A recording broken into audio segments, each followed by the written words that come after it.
My cherished child, I have been keeping something from you. Not to cause you worry, not to leave you in the dark, but because the timing had to be exactly right for what I am about to place in your hands. There is a healing that I have been preparing for you, and it is not the kind of healing that the world offers. It is not a temporary fix. It is not a band-aid placed over a wound that continues to bleed underneath. It is not a treatment that manages symptoms while the root cause continues to grow and spread beneath the surface. What I have been preparing is a complete, total, absolute restoration of everything in you that has been damaged, broken, weakened, or stolen. Your body, your soul, your mind, your emotions, your memories, your hopes, your sense of purpose, your ability to dream again, your capacity to trust again, your willingness to believe that good things can still happen to you, your desire to get out of bed and face the world with something resembling excitement rather than dread. All of it. Every single piece of who you are is being touched by my healing hand in this very moment. And I want you to understand the depth, the breadth, the height, and the permanence of what that means for your life going forward. This is not a small thing I am speaking about. This is not a minor adjustment, a slight improvement, a marginal upgrade to your current condition. What I am initiating in your life is a revolution. A complete overhaul of everything that has been damaged by illness, by trauma, by years of carrying burdens that were never yours to carry in the first place. I am not interested in making you slightly better. I am not interested in helping you merely cope with your situation. I am interested in complete restoration, the kind that leaves no trace of the damage that was done, the kind that makes people look at you and wonder how someone who went through what you went through could possibly be standing here, healthy and whole, and radiating a peace that defies every logical explanation. You have been carrying something heavy. I know this because I have been watching, not from a distance, not as a casual observer who occasionally glances your way when things get particularly difficult. I have been watching as a father who feels every ache that pulses through your body, every wave of sadness that crashes over your heart, every thought that circles through your mind in the quiet hours when nobody else is around to see what you are really going through. The weight you bear is known to me.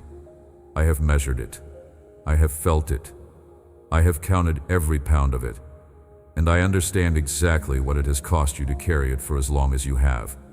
And I want you to hear me when I tell you that you were never meant to carry it alone. You were never designed to be the sole keeper of your own pain. You were created to bring that pain to me, to lay it at my feet, to open your hands and let it fall, to let me do what only I can do, which is to take what is broken and make it whole again in ways that human effort and human medicine and human wisdom simply cannot achieve on their own. I know about the illness. I know how it started, even the parts you do not remember. I know the moment the first cell began to malfunction, the moment the first system in your body began to operate outside of its intended design. I know how it progressed, slowly at first, perhaps so gradually that you did not even notice something was wrong until it had already gained a significant foothold. I know every single way it has affected your daily life, from the obvious and dramatic impacts to the subtle ones that nobody else notices, but that have quietly stolen pieces of your normalcy, one small piece at a time, until you look around and realize that your life barely resembles what it used to be. I know about the appointments you have sat through, the sterile waiting rooms with their fluorescent lights and outdated magazines and that particular kind of silence that exists only in medical facilities. I know about the tests you have taken, the blood draws and the scans and the procedures that left you sore and anxious. I know about the results you have waited for with your heart pounding and your palms sweating and your mind racing through every possible outcome, preparing for the worst while desperately hoping for the best. I know about the diagnoses that confused you and the treatments that exhausted you, and the side effects that added new problems on top of the problems the treatments were supposed to solve. I know about the days when getting out of bed felt like climbing a mountain with no summit in sight, when simple tasks that used to be effortless suddenly required every ounce of energy you had. I know about the way the illness has stolen moments from you, precious, irreplaceable moments you should have been enjoying, moments with people you love, Moments of laughter and freedom and spontaneity that were replaced by fatigue and discomfort and the constant grinding awareness that something inside you is not right, and you do not know when or if it will ever be right again. But I also know something you do not know yet. And this is the part I have been waiting to share with you. I know what is on the other side of this. I can see it clearly. Even though from where you are standing, it is hidden behind the fog of your current reality. I know the version of you that exists beyond this illness. And that version is stronger, healthier, more vibrant, more alive than you have ever been in your entire life. Not just restored to what you were before the sickness came, but elevated beyond it. Upgraded, enhanced, rebuilt with better materials and a stronger foundation. Because when I heal, I do not simply return you to your previous state. I take you further. I take you higher. I take you deeper. I rebuild what was damaged with materials that are stronger than what was there before. I want you to understand something about the nature of divine healing that separates it from every other kind of healing you have ever experienced or heard about. When a doctor treats you, they are working within the limitations of human knowledge and human tools. They are doing their best, and their best is often remarkable and valuable, and something I have provided as a resource for you. But they are working from the outside in. They can see what their instruments show them. They can treat what their training prepared them for. They can address what their experience has taught them to recognize. But there are dimensions of your being that no scan can detect, no test can measure, no instrument can reach. There are roots of illness that grow in the soil of your soul, in the chemistry of your emotions, in the patterns of your thoughts, in the unresolved wounds of your history, and these roots cannot be treated by anything that operates solely on the physical plane. But I operate on every plane simultaneously. I see the physical, the emotional, the mental, the spiritual, the relational, the historical, all at once, in perfect clarity, with complete understanding of how each one affects the others. I can trace the line from a childhood wound to an emotional pattern, to a stress response, to a chemical imbalance, to a physical symptom, and address the entire chain, not just the last link. I can heal the symptom while simultaneously healing the cause. I can restore the body while simultaneously restoring the soul that inhabits the body. That is what makes my healing complete in a way that no other kind of healing can be. And here's something else you need to understand about how I heal. I do not destroy and rebuild. I restore. There is a difference. Destruction means tearing down what exists and starting from scratch. Restoration means honoring what already exists, keeping what is good, repairing what is damaged, strengthening what is weak, and bringing everything back into alignment with its original design. You are not a project to be demolished and reconstructed. You are a masterpiece to be restored. Like a great painting that has been damaged by time and exposure but retains its beauty beneath the surface, you need the touch of the master artist who originally created you. And I am that artist. I know every brushstroke. I know every color. I know every detail of the original design because I designed it. And I am restoring you to that original glory, plus the added depth and richness that only comes from a work of art that has a story to tell. Think of a bone that breaks and then heals. The place where it was broken becomes the strongest part of the entire bone. The body sends extra calcium, extra resources, extra attention to the site of the fracture, and what grows back is denser, harder, more resilient than what was there originally. That is exactly what I am doing in you. The very places where illness tried to destroy you are becoming the strongest, most resilient, most unshakable parts of who you are. Your weakness is being transformed into your greatest strength. The area of your deepest vulnerability is becoming the area of your most powerful testimony. Let me tell you about your soul, because the healing I have for you goes far deeper than your physical body, far deeper than skin and bone and tissue and blood. Your soul has been through a war. Not the kind of war that makes the evening news, not the kind that involves weapons and armies and military strategies, but a war that is just as real and just as devastating and leaves scars that are just as deep. It is the war of disappointment after disappointment, of hoping and being let down, of trusting and being betrayed, of reaching out and being pushed away, of investing your heart in outcomes that never materialized and relationships that did not hold. Your soul has been battered by circumstances that were beyond your control. And over time, layer by layer, like sediment building up at the bottom of a river, it developed a hardness around it, a protective shell. Not because you wanted to become hard, not because you woke up one day and decided to build walls, but because you had to protect yourself. You had to build those walls just to survive. The vulnerability that used to come naturally to you became too dangerous, too costly. And so you covered it up with layers of self-protection that served their purpose for a time but have now become a prison of their own kind. And I understand that. I am not angry at you for the walls. I am not disappointed in you for the armor you put on. You did what you had to do with the tools you had available, and I honor the survival instinct that kept you going when giving up would have been so much easier. But I am here now, gently and lovingly, with the patience of a father who has all the time in the world and no intention of rushing, to begin removing those layers one by one, because the protection that once kept you alive is now keeping you from truly living. The armor that saved you in the battle is too heavy for the peace that is coming. You do not need it anymore, and I am going to show you slowly and safely that it is okay to take it off. There is a woman I want to tell you about.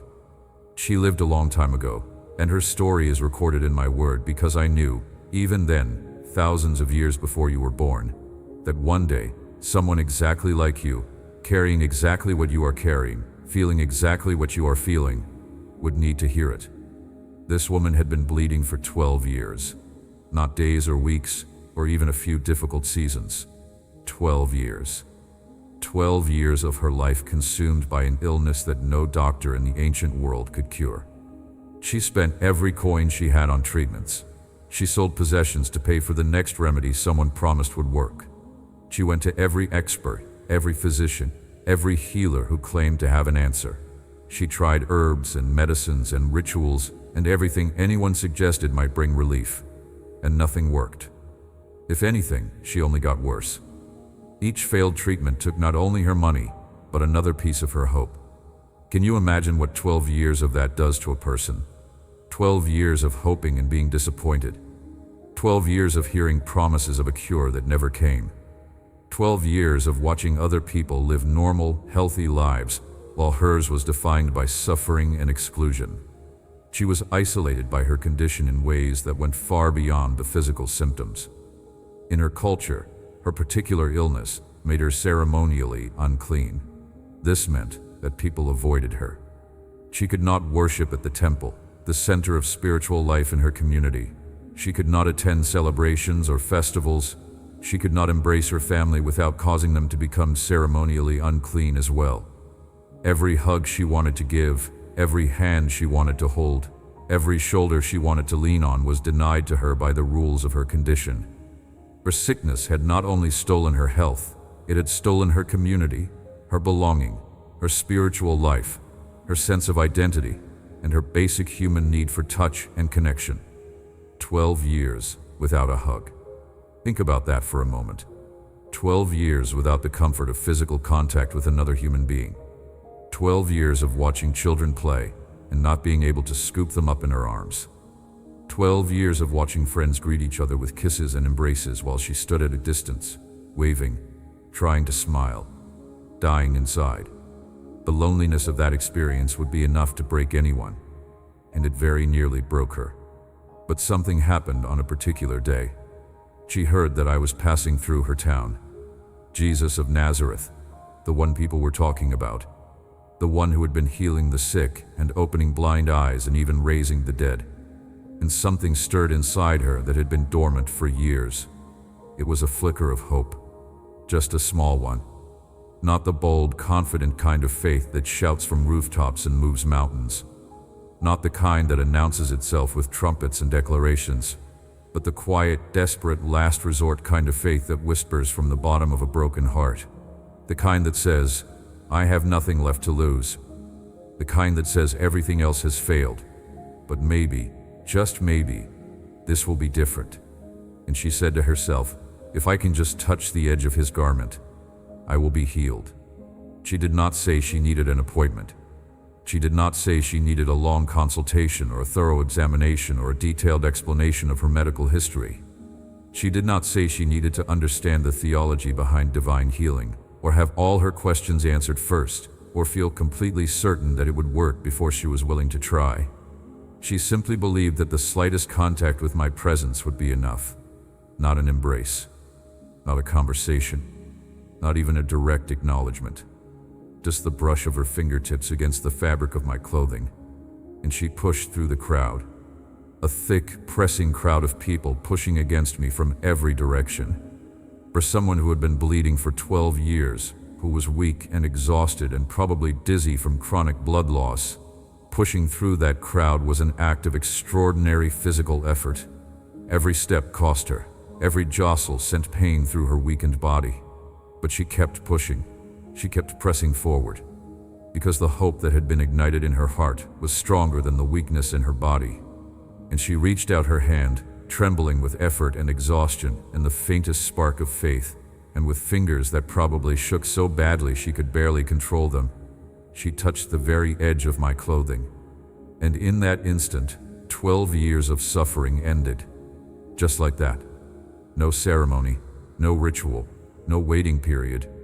No gradual improvement over weeks and months. Instantly, the bleeding stopped. The weakness left her body like water draining from a bathtub. Strength flooded into muscles that had been wasting away for over a decade. Color returned to her cheeks. Energy surged through her veins. She felt it happen. She knew in her body, in her bones, in the deepest cellular level of her being, that she was healed. And I felt it too. I felt power leave me. Not because she took something from me without permission, not because she stole something that was not hers to take, but because her faith created a connection between her need and my supply. Her faith was the bridge. Her trust was the pathway. And healing flowed across that bridge like a river breaking through a dam that had been holding back its waters for far too long. I stopped walking. I turned around and I asked, "Who touched me?" My followers looked at me like I had lost my mind. The crowd was pressing in from every direction. Dozens of people were touching me at any given moment. But the touch I felt was different. It was not the accidental contact of a crowded street. It was the intentional reaching out of a desperate soul making contact with divine power. I asked not because I did not know who she was. I knew exactly who she was, where she was standing, what she had been carrying for 12 years, and what had just happened in her body. I asked because I wanted her to come forward. I wanted her to step out of the anonymity of her suffering and into the public reality of her healing. I wanted everyone around her to see that she was not unclean anymore. I wanted to restore not just her body, but her place in the community that her illness had taken from her. And when she came forward, trembling, afraid, falling at my feet, thinking she might be in trouble for touching me without permission, I spoke words over her that changed everything. I called her daughter. Daughter, your faith has made you well. Go in peace and be freed from your suffering. Do you understand the weight of that single word? Daughter. Not woman. Not stranger. Not you there, the one who touched me. Daughter. In that one word, I restored her identity. I placed her back in the family she had been excluded from. I declared publicly that she belonged, that she was connected, that she was not an outcast but a daughter. I healed her body, yes, but I also healed her identity, her social standing, her emotional wounds, her spiritual disconnection, and her sense of belonging, all in a single encounter. That is the kind of healing I have for you. Not partial, not limited, not restricted to one area of your life while other areas continue to deteriorate. Complete, whole, every dimension of your being touched by my restoring power. And just like that woman, you do not need to have perfect faith. You do not need to understand exactly how divine healing works. You do not need to have attended the right church, or read the right books, or said the right prayers in the right order. You do not need to have your theology perfectly organized, or your doubts fully resolved, or your spiritual life in pristine condition. You just need to reach out, even with trembling hands, even with a voice that shakes, even with a heart that is more afraid than it is confident, even with a faith that feels more like desperation than conviction. Reach out to me, because I am close enough to touch. And when you make that connection, power flows. Let me speak about your body with more specificity now, because I know the questions that live in your mind about it. I know about the pain, not in a general, abstract way. I know its exact location. I know its intensity on any given day. I know the difference between the sharp, stabbing kind that takes your breath away and the dull, persistent ache that sits in the background of your consciousness, like a constant low-level hum that never fully goes away. I know which positions make it worse and which provide temporary relief. I know the way it wakes you up and the way it follows you throughout the day and the way it makes everything harder, turning simple tasks into exhausting ordeals and turning things you used to enjoy into sources of frustration and avoidance.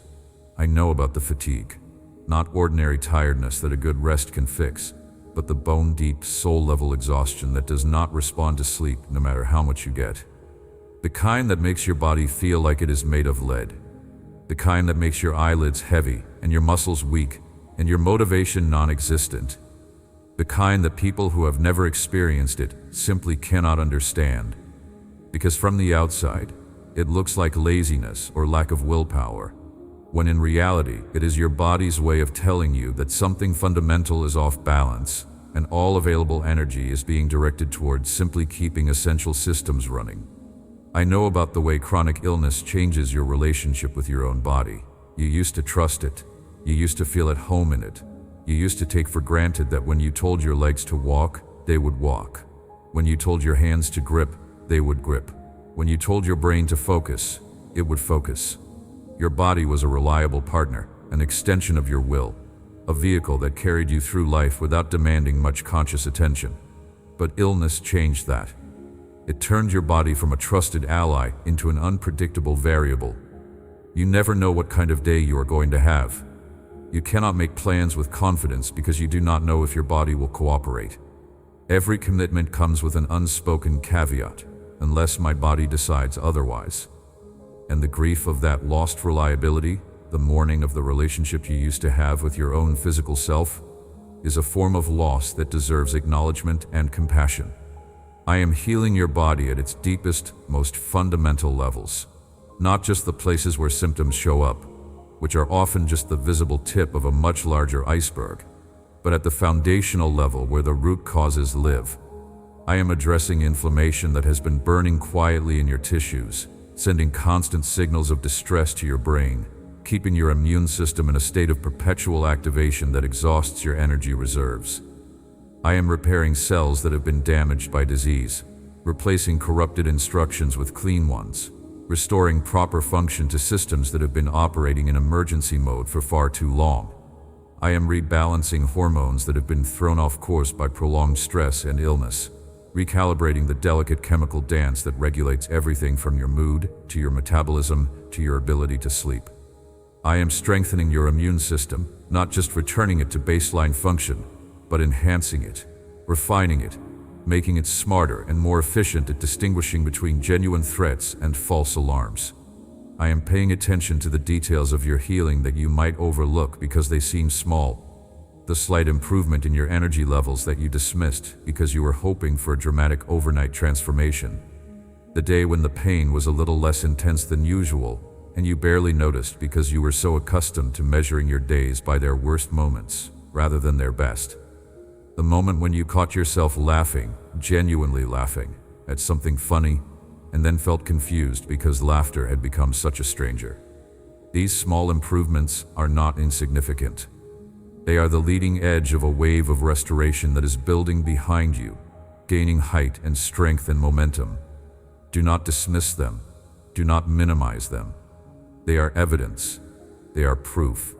They are the green shoots in the garden that tell you the seeds have germinated and growth has begun, even if the full bloom is still ahead. Your body is not beyond repair. I know that some of you have received information suggesting otherwise, either directly through words spoken by medical professionals or indirectly through the implications of test results and statistical outcomes. I know that some of you have been told that your condition is chronic and progressive, meaning it is expected to persist and potentially worsen over time. I know that some of you have been told that the best outcome you can realistically hope for is management, not cure. And I want to be very careful here, because I have deep respect for the knowledge and skill of the medical professionals who serve you. They are often instruments of my healing, and their work is valuable and important. But there is a dimension of healing that exists beyond what any human practice can achieve, a dimension where the one who designed the human body in the first place reaches into it with the same creative power that formed it, and does what science says cannot be done. I also want to speak to those of you whose illness has affected your ability to work. The loss of professional identity, the financial strain, the feeling of being left behind while colleagues and peers continue to advance, the shame of having to explain to people why you are no longer doing what you used to do. All of this is a form of grief that deserves acknowledgement. Your work was not just a paycheck. It was a source of purpose, of social connection, of personal identity, of structure and routine that gave shape to your days. When illness took that away, whether temporarily or for an extended period, it took more than just income. It took a piece of your sense of self. But your value was never determined by your job title or your productivity or your earning capacity. Your worth exists independently of your ability to work. And when your health is restored, whether you return to the same work or discover that this season has redirected you towards something entirely different and more aligned with the person you have become through this experience, you will find that your professional life takes on a richness and a depth of meaning that it never had before. You will work not just to earn, but to express the gifts and purpose that have been refined by suffering. You will bring to your work a perspective and a compassion and a resilience that cannot be taught in any school or developed in any training program. I am not asking you to abandon your doctors or discard your treatments. Those things may very well be part of how I deliver your healing. I am asking you to expand your expectations. I am asking you to make room in your understanding of what is possible for the God factor, the reality that the same power that spoke the universe into existence is the same power that is addressing every malfunctioning cell in your body. My power does not diminish as it enters the microscopic world. It is as precise and as effective at the molecular level as it is at the cosmic level. I who positioned galaxies can reposition cells. I who calibrated the orbits of planets can recalibrate the systems in your body. For some of you, healing will come suddenly and dramatically, like the woman who touched my garment and was instantly healed after 12 years. One moment of connection with my presence, and everything changes. If that is your story, receive it without guilt or apology. There is nothing wrong with sudden healing. It is not too good to be true. My power has no speed limit. For others, healing will come gradually, through a process that requires patience and continued trust. Like the blind man who was told to go wash in the pool, there may be steps of obedience between the promise and the fulfillment. If that is your experience, do not lose heart. The gradual nature of your healing does not make it any less real or any less divine. Sometimes I work quickly. Sometimes I work slowly. In both cases, I work thoroughly. And for others still, healing will come through a partnership of natural and supernatural means, through medicine and prayer working together, through therapy and faith operating side by side, through the wisdom of medical science combined with the power of divine intervention.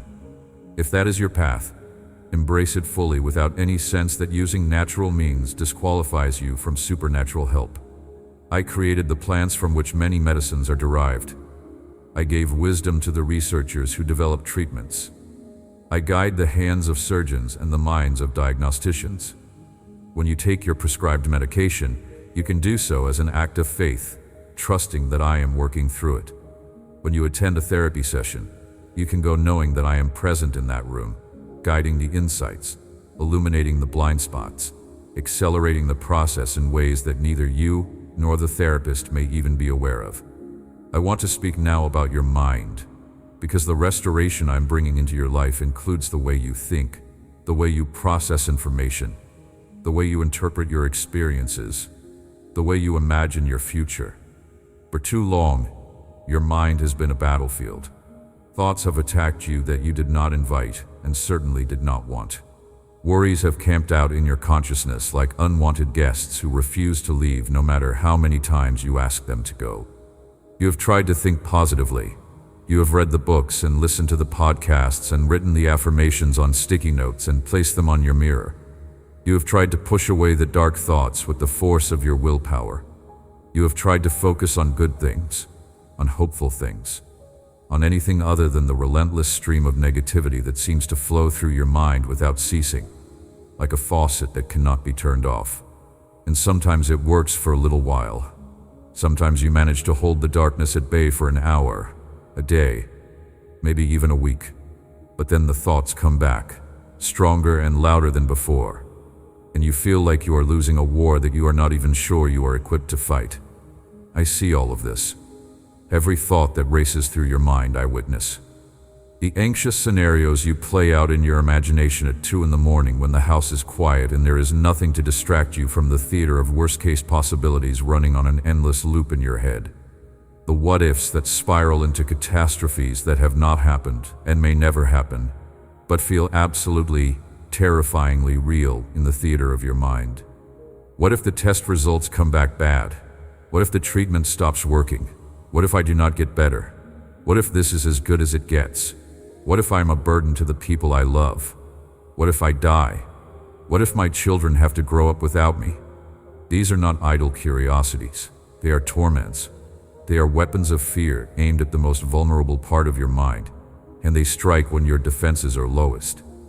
I see the way anxiety tightens your chest, wrapping invisible bands around your ribcage until every breath feels like a conscious effort.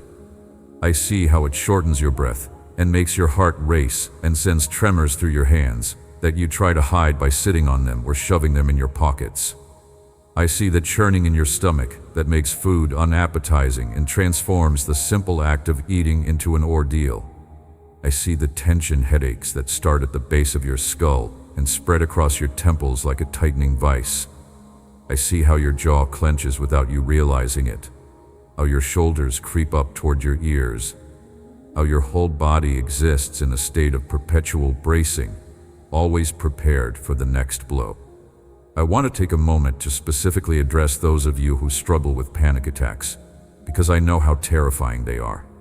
The sudden onset, the overwhelming physical symptoms that mimic a heart attack or a medical emergency, the racing heart, the inability to breathe, the dizziness, the tingling in your hands and feet, the feeling that you are dying or losing your mind or both at the same time. The way time seems to slow down during a panic attack, turning minutes into what feels like hours of pure terror. And perhaps worst of all, the fear of having another one. The anticipatory anxiety that builds between attacks, keeping you in a state of constant dread, altering your behavior, limiting your movements, shrinking your world smaller and smaller as you try to avoid the situations and places that might trigger the next episode. I am present in every panic attack, and I want you to know that while they are terrifying, they are not dangerous. Your body is misfiring. It is sounding an alarm in the absence of a genuine threat. And while the alarm feels absolutely real, the danger it is alerting you to does not exist. You are not dying. You are not losing your mind. You are experiencing the unfortunate side effect of a nervous system that has been pushed beyond its tolerance by prolonged stress, illness, and accumulated emotional weight. And I am healing that system. I am recalibrating the alarm. I am adjusting the threshold so that it stops firing in response to false signals. The panic attacks will decrease in frequency, they will decrease in intensity, and eventually, they will cease altogether, replaced by a calm confidence that comes from a nervous system that has been fully restored to its intended function. Anxiety in all its forms is a distortion of a good thing. The capacity to anticipate danger is a gift I built into your design. It keeps you safe. It makes you cautious when caution is warranted. But when that capacity goes into overdrive, when it begins manufacturing threats that do not exist, when it becomes a constant state of being rather than an occasional and appropriate response to genuine risk, it stops serving you and starts enslaving you. And I am breaking that enslavement. Not by removing your ability to sense danger, which would leave you vulnerable, but by restoring it to its proper calibration, so that it activates only when it should and rests when it should, and allows you to live with an openness and a freedom that anxiety has been stealing from you for far too long. I see the way depression pulls a gray blanket over everything, draining the color from your world until joy becomes a distant memory and motivation becomes a foreign concept. I see how it makes your body feel heavy, like your limbs are filled with sand, how it makes your thoughts move slowly through a thick fog that turns sharp ideas into blurry impressions. I see how it drains your motivation until the simplest task, getting dressed, making a phone call, answering a text message, feels like an impossible mountain to climb. I see how it steals your appetite for food and your appetite for life simultaneously. I see how it isolates you, making you cancel plans and avoid people and retreat into the safety of solitude, not because you want to be alone, but because you do not have the energy to pretend you are okay. And pretending is all you know how to do because you are afraid that if people saw what was really happening inside you, they would not know what to do with it. And I want you to know that healing your mind is not beyond my ability. It is not outside my jurisdiction. It is not too complicated or too messy or too deeply entrenched for me to address. There is nothing in your mental landscape that I cannot restore.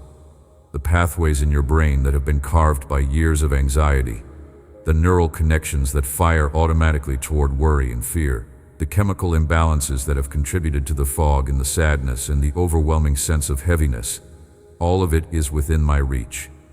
I created your brain. I designed every neuron, every synapse, every electrical impulse that carries thought from one region to another.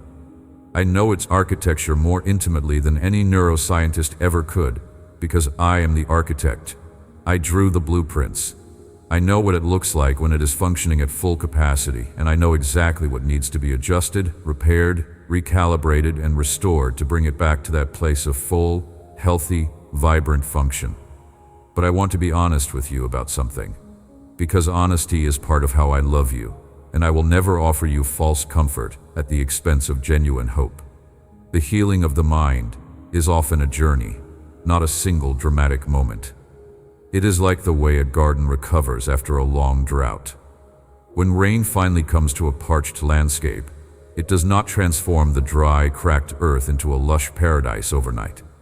First, the rain softens the soil, breaking up the hard surface that has been baked solid by relentless heat and the absence of moisture. Then the seeds that have been dormant beneath the surface, seeds that were there all along but lacked the conditions they needed to grow, begin to stir. Something shifts in them. A signal is sent. Life activates. Then the first green shoots appear, small and fragile and easily overlooked, pushing up through the softened earth with a determination that belies their delicate appearance. Then gradually, day by day, with consistent rain and warm light and patient care, the garden comes back to life. What was barren becomes lush.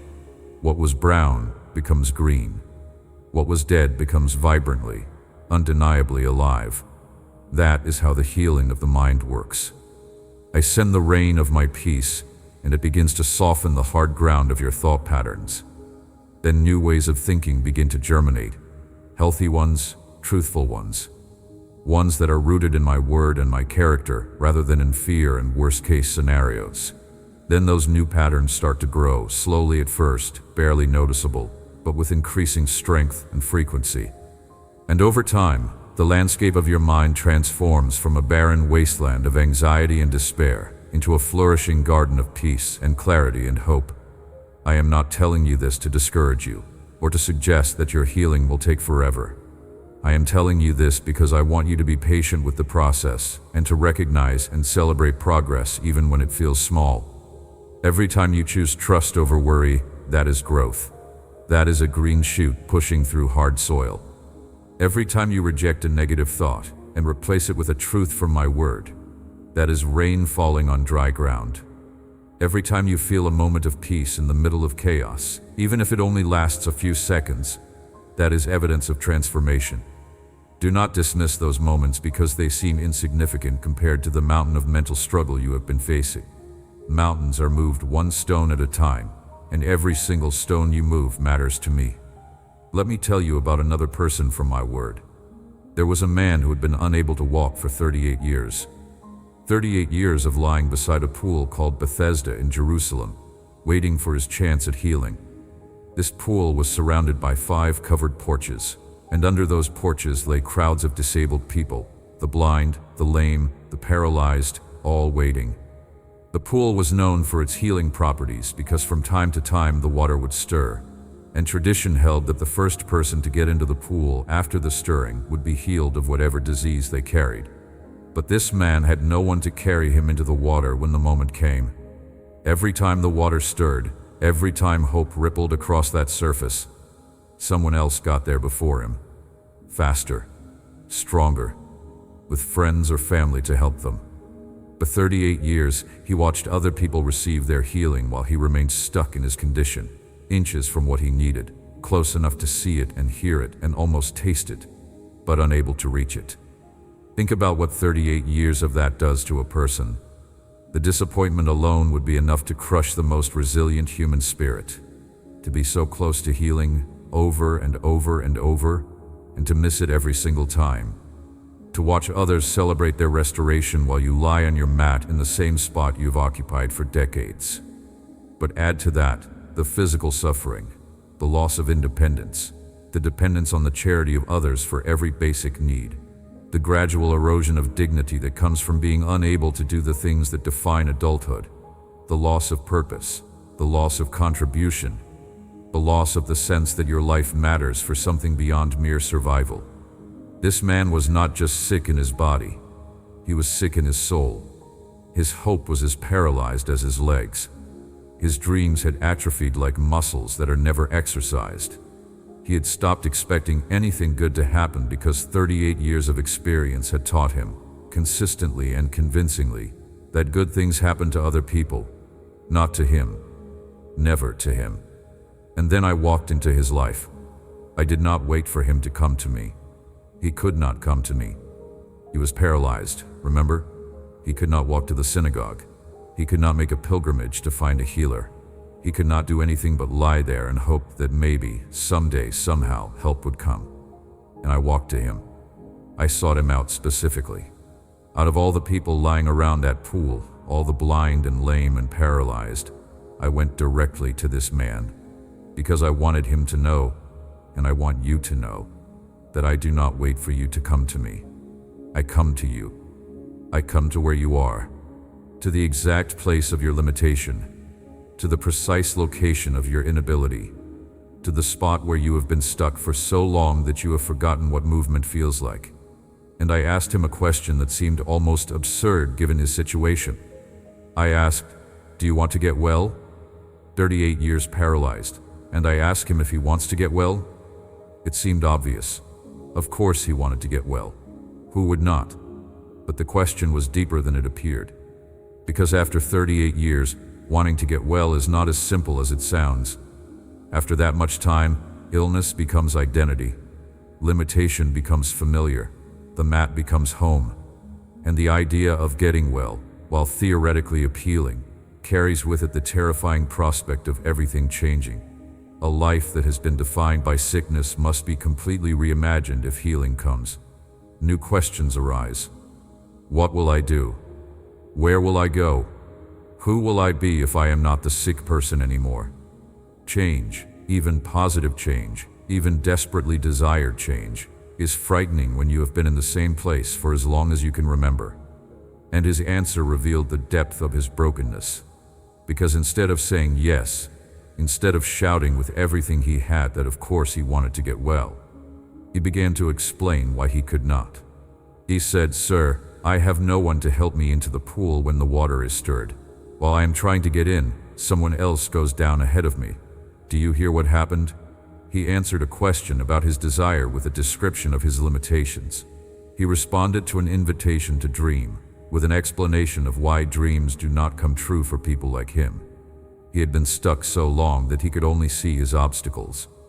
He had been disappointed so many times that his vocabulary had been reduced to explanations of why things cannot work, rather than declarations of what could be possible. But I did not argue with him. I did not lecture him about his lack of vision. I did not scold him for his pessimism. I did not tell him he needed to change his attitude before I would help him. I did not demand that he first work through his emotional baggage or resolve his identity issues or develop a positive mindset. I simply spoke words that cut through 38 years of paralysis, disappointment, and hopelessness like a blade through cobwebs. I said, "Get up, pick up your mat, walk." 3 simple commands, and immediately, in that very moment, without physical therapy, without rehabilitation, without a gradual process of learning to use muscles that had been dormant for nearly 4 decades, the man was healed. Strength flooded into legs that had not functioned in 38 years. Muscles that had withered to nothing were suddenly full and strong. Nerves that had been silent came alive with sensation and motor control. And he did what he had not done since before most of the people around him were even born. He stood up. He picked up his mat. The very mat that had been his prison for 38 years became something he carried rather than something that carried him. And he walked. I am telling you this story because some of you have been lying beside your own pool for a very long time. You have been waiting for healing through a particular method, through a specific person, through a certain set of circumstances, and it has not come the way you expected. And the longer you wait, the more you begin to believe that healing is for other people, but not for you. You have watched others receive breakthroughs while yours never seems to arrive. You have read testimonies of healing that fill you with a complicated mixture of happiness for them and grief for yourself. And slowly, without even realizing it was happening, your hope has become as paralyzed as that man's legs. Your capacity to believe has atrophied from disuse. You have started answering hope's questions with limitations explanations, just like he did. But hear me clearly. With every ounce of authority that belongs to the God who created you, I am walking toward you right now, not standing at a distance shouting instructions, not sending a messenger with a note. I am coming personally, directly, purposefully to where you are, to the exact location of your pain, to the precise coordinates of your suffering, to the spot where you have been lying for so long that the mat has become more comfortable than the thought of walking. And I am asking you the same question I asked that man beside the pool. Do you want to get well? Not do you think you deserve to get well? Not do you think it is possible to get well? Not do you have enough faith to get well? Simply, do you want it? Because your desire is enough. Your wanting is the door I walk through. You do not need to understand how healing works. You do not need to have earned it through perfect behavior. You do not need to have the right connections or the right resources or someone to carry you into the right place at the right time. You just need to want it, and I will do the rest. Your emotions deserve my attention now, and I am not going to rush past them. I am not going to treat them as secondary to your physical healing or less important than the renewal of your mind. Your emotional landscape has been through a fierce and prolonged storm, and the damage is real and extensive. Feelings that were once stable and predictable have become chaotic and unpredictable. Joy shows up unexpectedly and then disappears just as quickly, like a bird that lands on your windowsill for a moment and then flies away before you can fully appreciate its presence. Sadness arrives without warning, triggered by things that seem insignificant to others but carry enormous weight for you. A song on the radio, a photograph, a smell that takes you back to a time before everything fell apart. Anger surfaces in moments when you least expect it, erupting with a force that surprises and frightens you. And then guilt follows close behind because you feel like you should be handling things better than you are. Like a person of faith should not feel this angry, this frustrated, this close to the edge. Fear wraps itself around your heart at random moments, tightening its grip until you feel like you cannot breathe, and then loosening just enough to let you function before tightening again without warning or reason. These emotional storms are not signs of weakness. They are not evidence that something is fundamentally wrong with your character or your faith. They are the natural, understandable, completely human response of a heart that has been carrying more than it was designed to carry for longer than it was designed to carry it. Your emotions are not your enemy. They are messengers. They are telling you something important. They are telling you that you need healing. Not just physical healing, not just mental healing, but a deep, thorough, compassionate, patient healing of the emotional wounds that have been bleeding beneath the surface for longer than you want to admit, even to yourself. Some of those wounds go back to your childhood. I know this because I never left your side for a single moment of your life. I stood with you in every experience that shaped your emotional world, even the ones that damaged it. I remember the words that were spoken over you that should never have been spoken. Words of criticism, words of rejection, words that told you that you were not good enough, not smart enough, not attractive enough, not wanted enough. I remember the affection that was withheld when you needed it most, the hugs that never came, the words of pride that were never spoken, the bedtime stories that were never read, the presence that was never provided. I remember the times you were made to feel like a burden, like an inconvenience, like you were too much or not enough or somehow fundamentally flawed in a way that could never be corrected. Those experiences wrote scripts in your emotional programming that have been running ever since, usually without your conscious awareness. Scripts that tell you to be afraid of love because love leads to pain. Scripts that tell you to keep people at arm's length because closeness leads to betrayal. Scripts that tell you to never fully relax because the moment you let your guard down is the moment something terrible will happen. Scripts that tell you to perform for approval because unconditional acceptance does not exist. Scripts that tell you to never get your hopes up because hope leads to disappointment. These scripts are not truth. They are survival strategies that a young heart developed in response to experiences it was not equipped to process. And they served a purpose once. But they are outdated now, like software designed for a computer that no longer exists, and they are creating problems in the system of your current life.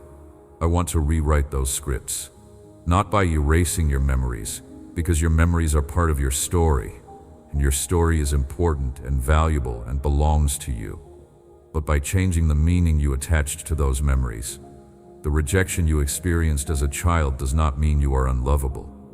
It means you were loved by someone who did not have the capacity to express that love properly, someone who was fighting their own battles and losing, someone whose own scripts were running programs of dysfunction that they passed on to you not out of malice, but out of their own unhealed pain. The abandonment you felt does not mean you are disposable or worthless. It means someone made a choice that reflected their own brokenness, their own fear, their own inadequacy, not your value. The criticism you endured does not mean you are incompetent or defective. It means you were raised by imperfect people in an imperfect world, and the shrapnel of their imperfection landed on you. I want to heal the way you understand love itself, because your experience of love has been contaminated by the imperfect love of imperfect people, and that contaminated understanding has affected your ability to receive my love, which is the foundation of all healing. You see, the way you experience my love is filtered through the lens of every love experience you have ever had. If the first people who were supposed to love you did so inconsistently, you developed a belief that love is unreliable. If love came with conditions and expectations and performance requirements, you developed a belief that love must be earned and can be lost. If love was used as a weapon, given and withdrawn as a means of control, you developed a belief that love is dangerous and the safest thing is to never fully depend on it. These distorted beliefs about love create a barrier between you and the very thing that heals you. My love is the healing agent. It is the active ingredient in every restoration I perform. It is the water that revives the garden, the warmth that thaws the frozen ground, the light that dispels the darkness. And when your heart has a filter that distorts or diminishes or blocks my love, the healing is slowed, not stopped, because my love is persistent enough to find its way through even the thickest barriers, but slowed. So part of your healing involves the relearning of love, discovering, perhaps for the first time, what love actually looks like when it is pure and unconditional and free from all the distortions that human relationships have introduced. My love does not keep a record of your failures. It does not bring up your past mistakes and arguments. It does not withdraw when you disappoint me or turn cold when you make a wrong choice. It does not require you to perform at a certain level before it activates. It does not have terms and conditions. It does not have an expiration date. It does not have a threshold below which it ceases to operate. My love is constant. It is the same on your best day as it is on your worst day. It is the same when you are full of faith as when you are drowning in doubt. It is the same when you are serving others sacrificially as when you are curled up in a ball, unable to do anything for anyone, including yourself. As you begin to truly believe, not just intellectually, but in the deepest places of your heart, that this kind of love exists and that it is directed specifically at you, something begins to change in every area of your being. The anxiety that is rooted in the fear of abandonment begins to dissolve. Because how can you fear abandonment by a love that has explicitly promised never to leave? The depression that is rooted in the belief that you are worthless begins to lift. Because how can you believe you are worthless when the most valuable love in the universe has chosen you as its object? The physical tension that is rooted in the need to protect yourself begins to release.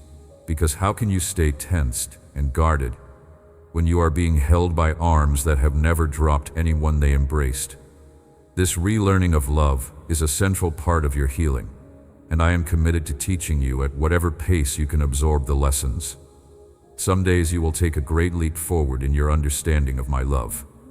Other days you will slip back into old patterns and believe the old lies for a little while before remembering the new truth. Both are normal.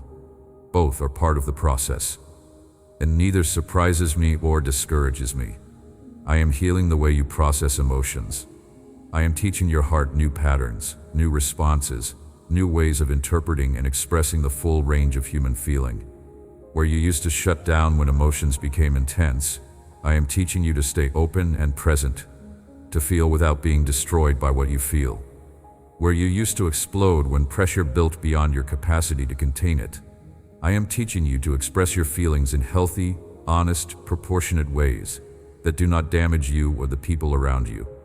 Where you used to run from emotional discomfort, I am teaching you to sit with it, to let it speak its message, and then to release it rather than storing it in your body where it becomes physical tension and eventually physical illness. This is not a quick fix.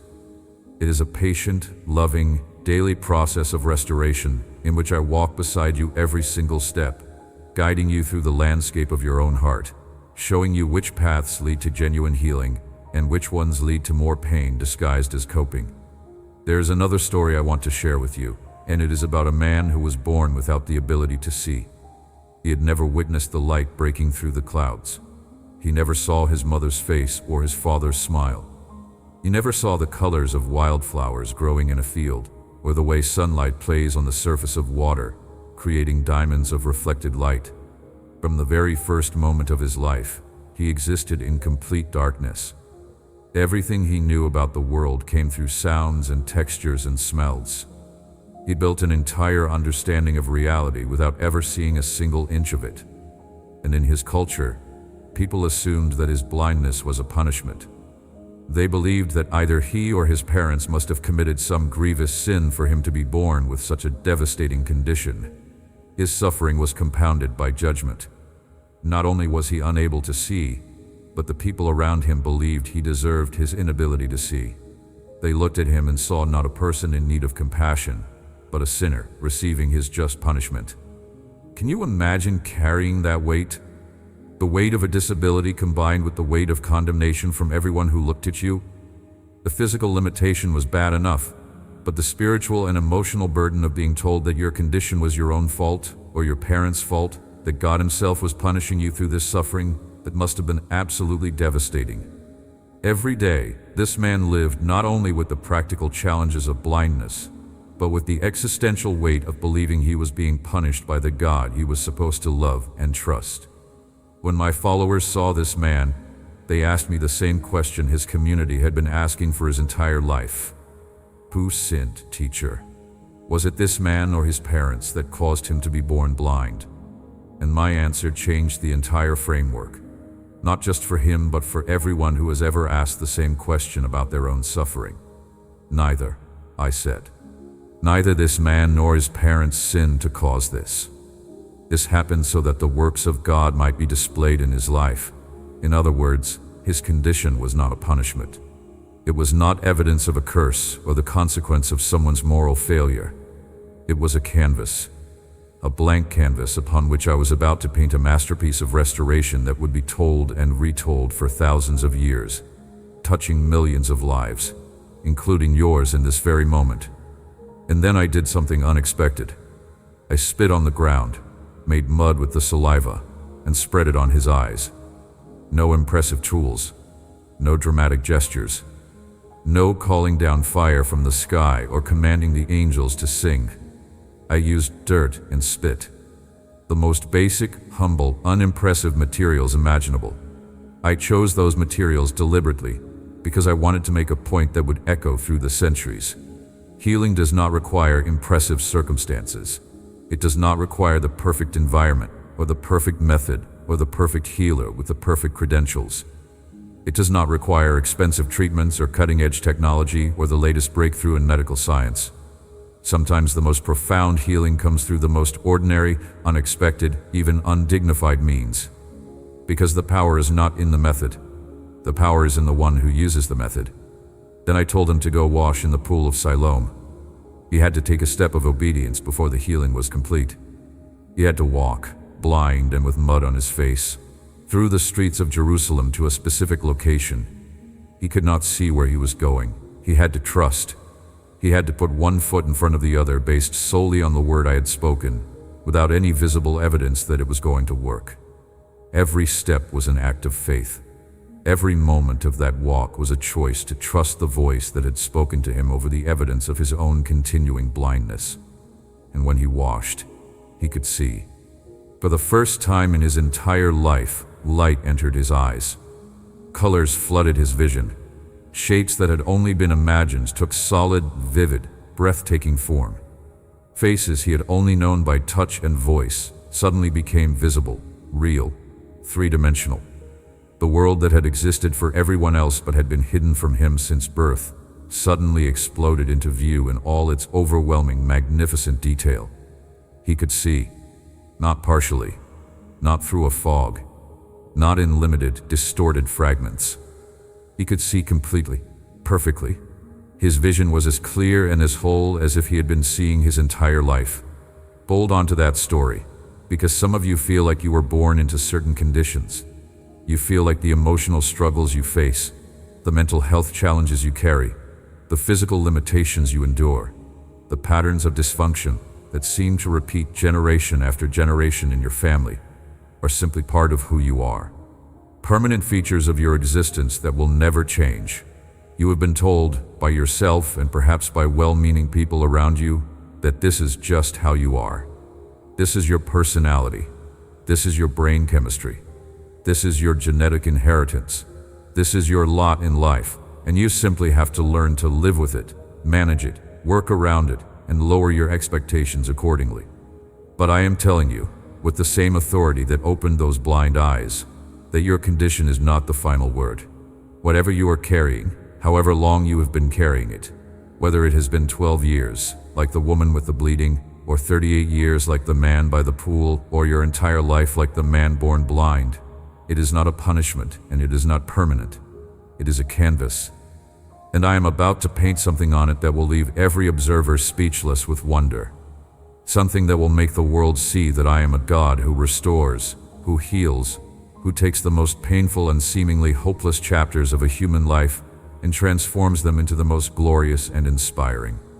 Let me speak now about the trauma that lives in your body, because this is an area of healing that is often misunderstood and frequently overlooked. Your body keeps a record of everything that has happened to you, not just the physical events, the injuries and illnesses and surgeries, but the emotional events as well, the moments of terror, the experiences of helplessness, the instances when your nervous system was overwhelmed by circumstances it could not process. These experiences left imprints in your body that persist long after the events themselves have ended. Tightness in your shoulders that no amount of stretching can fully release. A knot in your stomach that appears whenever you encounter situations that remind your body, at a level beneath conscious thought, of past danger. A startle response that is far more intense than the situation warrants. difficulty taking a full, deep breath, as though your body has forgotten that deep breathing is safe. These are not signs of weakness or character flaws. They are evidence of a nervous system that was overwhelmed by experiences too intense for it to process in real time, and so it stored the unprocessed energy in your tissues, your muscles, your organs, your posture, waiting for a time when it would be safe enough to complete the processing. That time is now. I am creating the conditions of safety in which your body can finally let go of what it has been holding. The nightmares that replay old events will begin to fade. The flashbacks that hijack your present with fragments of the past will lose their power. The triggers that send your body into fight or flight will gradually be defused, one by one, as your nervous system learns that the danger has passed and it is safe to stand down. I am not asking you to relive your trauma. I am not reopening wounds for the purpose of making you suffer through them again. I am working at a level beneath your conscious awareness, at the level of your nervous system, your cellular memory, the deep structures of your brain that store threat information. I am sending signals of safety to the most ancient, most instinctual parts of your being. I am teaching your body, not just your mind, but your actual physical body, that it can relax, that it can let go of the tension it has been holding for years, perhaps decades, that it can trust the environment it currently inhabits because I am in that environment. And where I am, there is safety. The healing of trauma is one of the most beautiful things I do because it touches everything. When the body releases its stored fear and tension, the effects ripple outward into every area of life. Sleep improves because the body is no longer standing guard against threats that no longer exist. Relationships improve because the defensive walls that trauma erected begin to come down, allowing genuine intimacy and connection. Physical health improves because the constant stress response that was draining resources and suppressing the immune system begins to normalize, freeing energy for healing and growth. Even creativity and spiritual sensitivity improve because the parts of the brain that were dedicated to survival can now be reallocated to higher functions like imagination, inspiration, and the awareness of my presence. The healing of your past is not separate from the healing of your present and future. They are all one work, one seamless, comprehensive, interconnected work of restoration in which every piece supports and strengthens every other piece. As your body heals, your mind becomes clearer. As your mind becomes clearer, your emotions become more stable. As your emotions stabilize, your relationships improve. As your relationships improve, your sense of purpose deepens. As your purpose deepens, your faith strengthens. As your faith strengthens, your body heals faster. It is a beautiful upward spiral, and once it begins, it builds momentum that carries you forward with increasing speed and decreasing effort on your part. Now here is where everything changes. Here is where the story takes a turn that you did not see coming and could not have predicted. Because everything I have said until now has been about healing what is broken. And that is important and real and already in progress. But the restoration I have planned for you goes beyond merely fixing what was damaged. I am not just a repairman putting things back the way they were before they broke. I am a creator. I am the one who spoke worlds into existence from nothing. And what I am creating in you is something entirely new. Something that did not exist before the breaking. Something that could not have been born without the suffering that preceded it. Something that is only possible because of what you went through, not in spite of it. The illness you have endured is being transformed into a testimony so powerful that it will bring healing to other people. Not just inspire them. Not just encourage them. Actually participate in their healing. When you share your story of what you walked through and how I brought you out of it, there will be people listening who will feel faith rise up in them for the first time in years. Your words will be like the rain I described earlier, falling on the dry ground of someone else's hopelessness and causing seeds of belief to germinate that had been dormant for as long as they can remember. Your scars are becoming instruments of healing for others. Your wounds are becoming wells from which other thirsty people will drink living water. The very things that the enemy intended to use to destroy you completely are being repurposed, redesigned, and redeployed as weapons of hope and restoration in the lives of people you have not even met yet.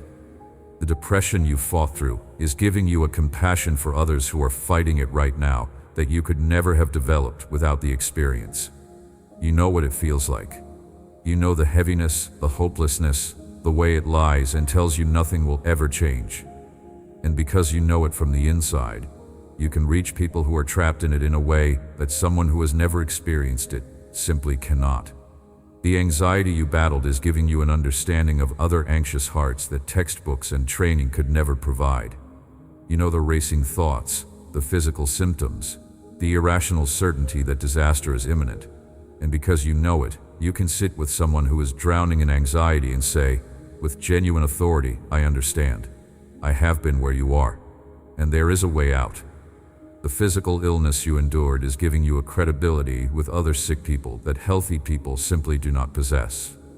When someone who has never been seriously ill tells a sick person that everything will be okay, it is well-meaning, but it lands with limited impact. But when someone who has walked through the valley of chronic illness, who has felt the fear and the frustration and the exhaustion, who has sat in those waiting rooms and heard those diagnoses and endured those treatments, when that person tells a sick person that there is hope, it carries a weight and an authority and a ring of truth that cannot be manufactured or imitated. This is not theoretical. This is not a pleasant idea designed to make your suffering feel more meaningful, but with no practical application. This is your actual future taking shape right now, being formed and prepared while you are still in the middle of the process. I am positioning you for a life of profound impact. Not necessarily a formal ministry with a title and a building and a staff, although it could include that if that is the specific path I have designed for you, but a daily ministry of compassion and understanding and hope that flows naturally and effortlessly from a heart that has been broken and healed, shattered and restored, emptied and refilled. There is something about the way I view suffering that will fundamentally change the way you view yours. In my economy, nothing is wasted. Absolutely nothing. Not a single moment of your pain has been pointless. Not a single tear has fallen without purpose. Not a single sleepless, pain-filled hour has been meaningless.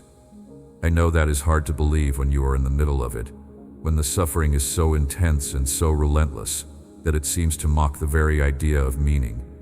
But I am asking you to trust what I see over what you feel, because what I see from my perspective is very different from what you see from yours.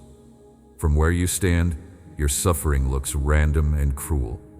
It looks like bad luck, like genetic misfortune, like the unfair distribution of health and illness in a world that seems to reward some people with robust bodies while burdening others with broken ones. From where you stand, there is no pattern, no purpose, no design in your pain. It just is. And you are left to make whatever meaning you can out of it, which feels like decorating a prison cell and calling it interior design. But from where I stand, I see the complete picture.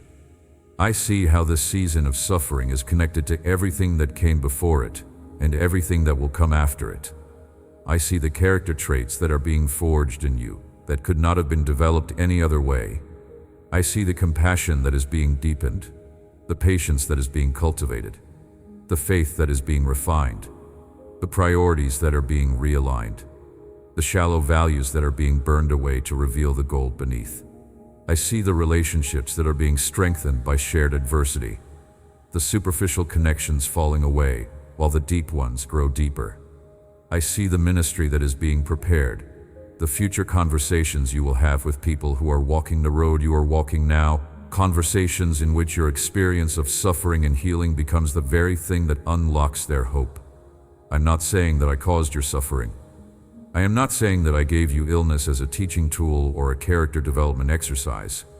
What I am saying is that I am powerful enough, creative enough, and loving enough to take what was not my plan and weave it into my plan in such a way that the end result is more beautiful, more meaningful, and more impactful than what would have existed without it. That is the difference between a God who causes suffering and a God who redeems suffering. I am the second. I take the broken pieces and create a mosaic. I take the painful chapters and write them into a story that ends in triumph.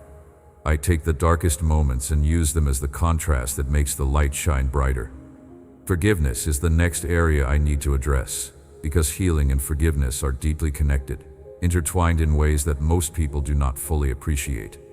There are people who have contributed to your pain, people who have hurt you, abandoned you, betrayed you, abused you, neglected you, or simply failed you in ways that left lasting damage on your heart and your psyche.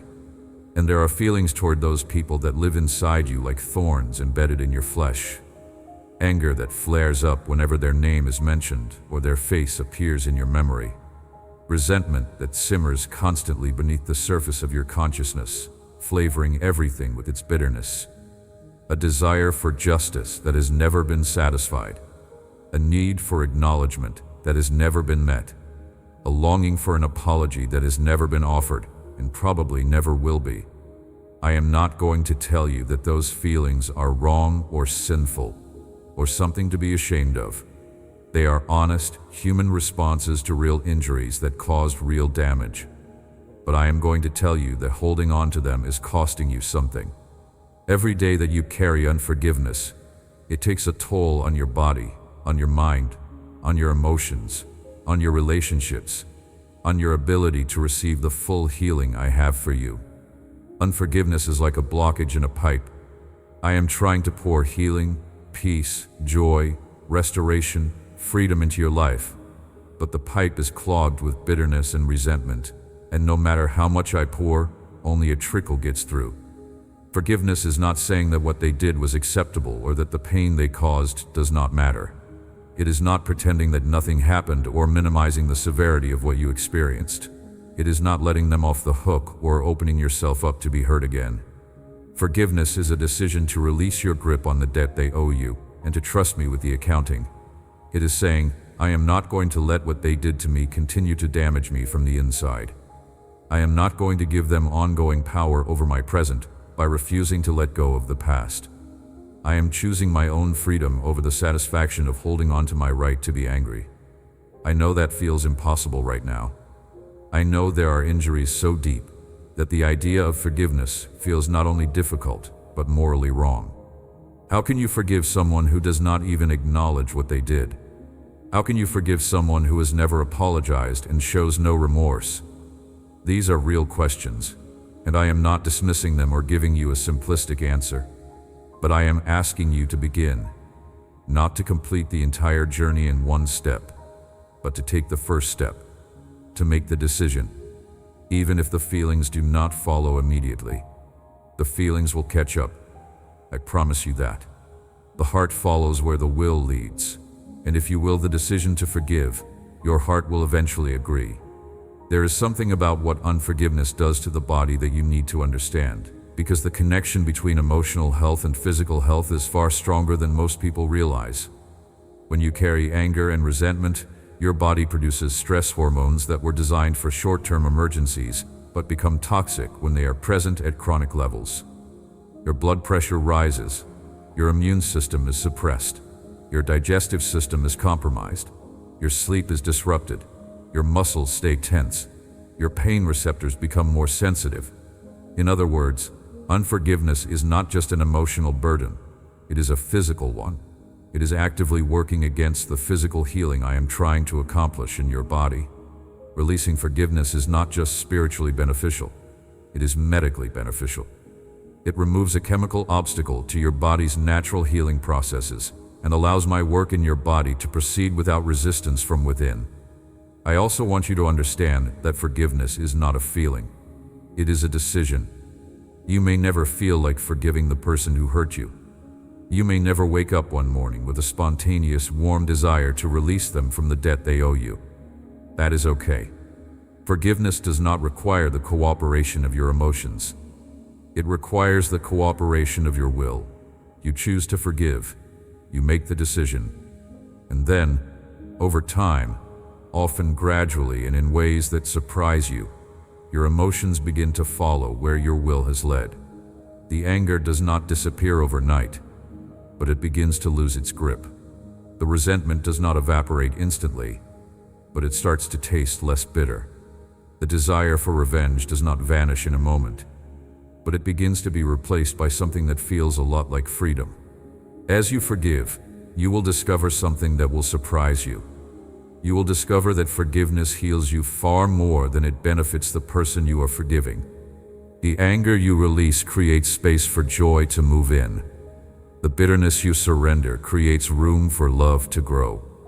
The resentment you lay down allows peace to fill the space it occupied. It is like pulling weeds from a garden. The weeds were taking up space and nutrients and light that the flowers needed to grow.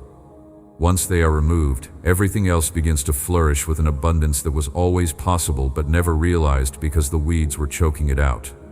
Now I want to address something that many people struggle with, but very few talk about openly, even in the privacy of their own hearts. I want to address the guilt and shame that often accompany illness. You may not even realize you carry it, so expertly have you hidden it even from yourself. But search your heart honestly and you may find it there, buried deep, influencing your thoughts and your prayers and your ability to receive healing. A quiet belief that you did something to cause your suffering, a suspicion that your illness is somehow your fault, that if you had lived differently, believed differently, prayed more fervently, eaten more carefully, stressed less, exercised more, made better choices at critical junctures, this would not have happened to you. Or perhaps the shame takes a different form. Perhaps it is the shame of being a burden to the people who care for you, of needing help with things you used to do independently, of watching the people you love rearrange their lives around your limitations, of feeling like you are taking more than you are giving, consuming more than you are contributing, being a drain rather than a source. Let me speak directly and firmly to that shame. It has no right to be in your heart. You did not earn your illness through bad behavior. You are not being punished for past sins. You are not being taught a lesson through suffering. Remember what I said about the man born blind? Neither he nor his parents sinned. His condition existed so that my works might be displayed in his life. The same is true for you. Your struggle is not a consequence of your failure. It is a canvas for my glory. And I am about to paint something beautiful on it that will make every person who sees it understand what kind of God I am. I also want to address the shame that comes from the way your illness has changed your appearance. Some of you have experienced physical changes, weight gain or weight loss, hair loss, skin changes, the visible marks of medication and treatment that have altered the way you look and therefore the way you feel about yourself when you see your reflection. The mirror has become an enemy, showing you a version of yourself that does not match the image you carry in your mind. You avoid photographs. You make excuses to stay out of social situations where you might be seen. You feel a deep grief for the physical self you used to be, the one that smiled back at you from the mirror with confidence and familiarity. I see you as beautiful, not in a way that dismisses or ignores the changes you have experienced, but in a way that transcends them entirely. Your beauty, in my eyes, has never been about the symmetry of your features or the shape of your body or the thickness of your hair or the clarity of your skin. Your beauty is the light that shines from within you, the courage that keeps you going, the love that you extend to others even when your own reserves are depleted, the faith that flickers in the darkness and refuses to be fully extinguished. That beauty is untouched by illness. That beauty is not diminished by medication side effects. That beauty is not decreased by physical changes. If anything, it is enhanced by them, because the beauty that shines through suffering carries a radiance that effortless beauty simply cannot match. And as your physical healing progresses, the external changes will be addressed along with everything else. I am restoring your body comprehensively, and that includes restoring your sense of being at home in your own skin. You will look in the mirror and recognize yourself again. You will see strength where you currently see weakness. You will see hope where you currently see decline. You will see the visible evidence of a body that is being rebuilt, restored, and renewed from the inside out. Release the shame. Let it fall away from you like a heavy coat on a warm day. You do not need it. It does not serve you. It does not motivate you toward health or push you toward healing. It only adds weight to an already heavy load. and I am in the business of removing weight from your shoulders, not piling more on. You are not guilty. You are not being punished. You are loved. You are valued. You are worthy of healing, and that healing is already in motion. The practical areas of your life that illness has disrupted deserve attention as well, because restoration must be as comprehensive as the damage was. Your relationships have been affected. Illness changes the way you relate to people and the way they relate to you. It creates distance where there used to be closeness, tension where there used to be ease, complexity where there used to be simplicity. Some people in your life have handled your illness with grace and compassion, showing up consistently, loving you faithfully, carrying part of your burden without being asked. Others have struggled with it, not knowing what to say or do, feeling helpless and uncomfortable around your pain, pulling away not because they do not care, but because they do not know how to care in a way that feels adequate. Some of your relationships have not survived this season, and I know that loss adds another layer of grief to an already heavy burden. People you thought would be there for you disappeared when things got difficult. Friends who promised to support you grew tired of the demands that chronic illness places on the people around it, and quietly withdrew. Family members who did not know how to handle your situation chose distance over the discomfort of engagement. And the betrayal of that, the realization that some people's love has limits you did not expect to encounter, has left wounds that are separate from your illness, but deeply connected to your overall pain. Release those people, not with bitterness, not with condemnation, but with the understanding that not everyone is equipped for every season. And the people who left during your illness did so, not because you are unworthy of loyalty, but because they reached the boundary of their capacity. Grief their absence. Honor the good that existed in those relationships before the strain, but do not let their departure define your worth or contaminate your hope for future connection. I am restoring your relationships as part of your overall healing. The connections that were strained by illness are being strengthened with a new depth and tenderness that only shared adversity can produce. The friendships that faded during your difficult season are being given an opportunity to be revived, and those that return will be richer for having weathered the storm. The family bonds that were tested by the stress and exhaustion and emotional roller coaster of long-term illness are being reinforced with a mutual respect and appreciation that comes from surviving something hard together. Your finances may have been affected as well. Medical bills, reduced income, the cost of treatments and medications and specialists and transportation to appointments, and all the other financial demands that illness brings, often at the worst possible time. I know about the stress this has caused. I know about the bills that pile up and the difficult conversations about money and the impossible choices between necessary treatment and necessary bills. Financial restoration is part of the healing I am providing. The resources you need will come, not always in the ways you anticipate, and not always on the schedule you would prefer, but faithfully, consistently, and sufficiently for every genuine need.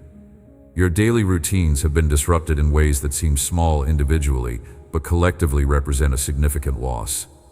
The morning jog you used to take, the cooking you used to enjoy, the social activities that used to fill your weekends with laughter and connection, the hobbies that gave you a sense of accomplishment and pleasure, the ability to spontaneously say yes to an invitation without first calculating whether your body will cooperate.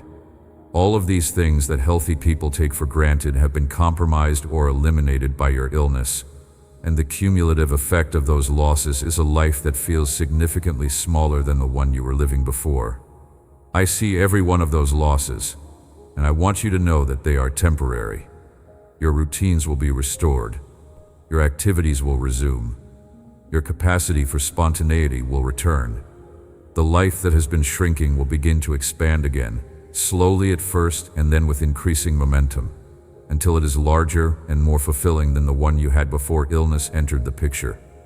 Not just because the illness will be gone, but because you will appreciate every single normal, ordinary, previously taken for granted activity with a depth of gratitude and presence that transforms mundane moments into sacred ones. Your dreams and aspirations have been disrupted.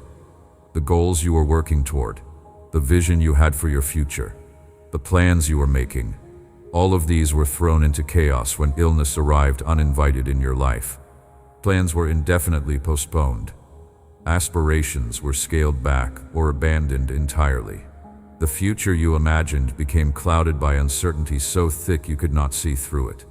And slowly, some of you stopped dreaming altogether. Not because the dreams died. Dreams do not die easily. They go dormant. They bury themselves beneath the surface of your consciousness and wait for better conditions, like seeds waiting for rain.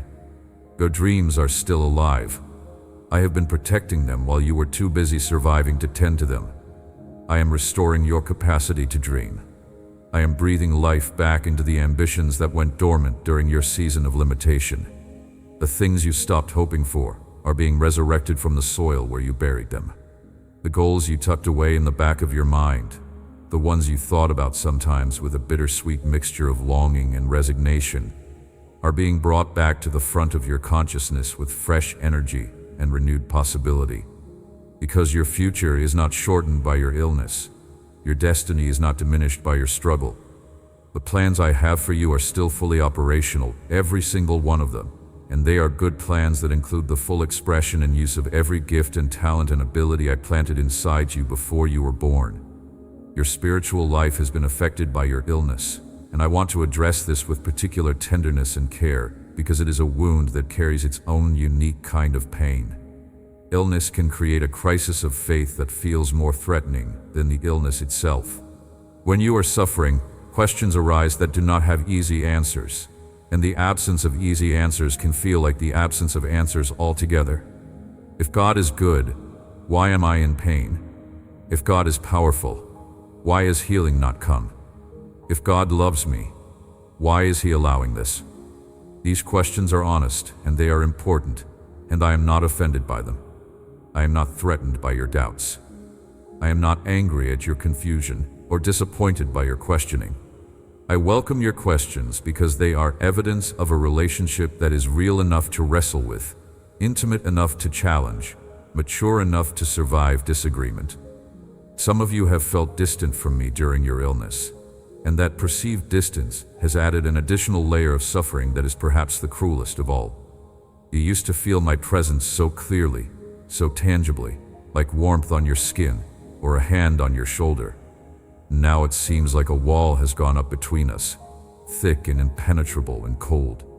You pray, and the words feel like they'd bounce off the ceiling and fall to the floor unheard. You try to worship, and the songs that used to move you to tears now feel hollow and mechanical, like going through motions that have lost their meaning. They have not lost their meaning. The distance you feel is not real. It is a symptom of the storm, not a reflection of spiritual reality. I am as close to you in this difficult season as I have ever been.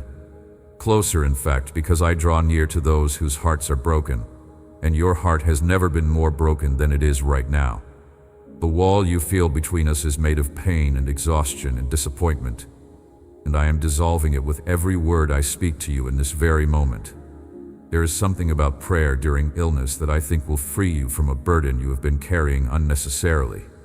You have been putting pressure on yourself to pray correctly, to use the right words, to achieve the right level of faith, to pray with enough intensity, enough frequency, enough specificity.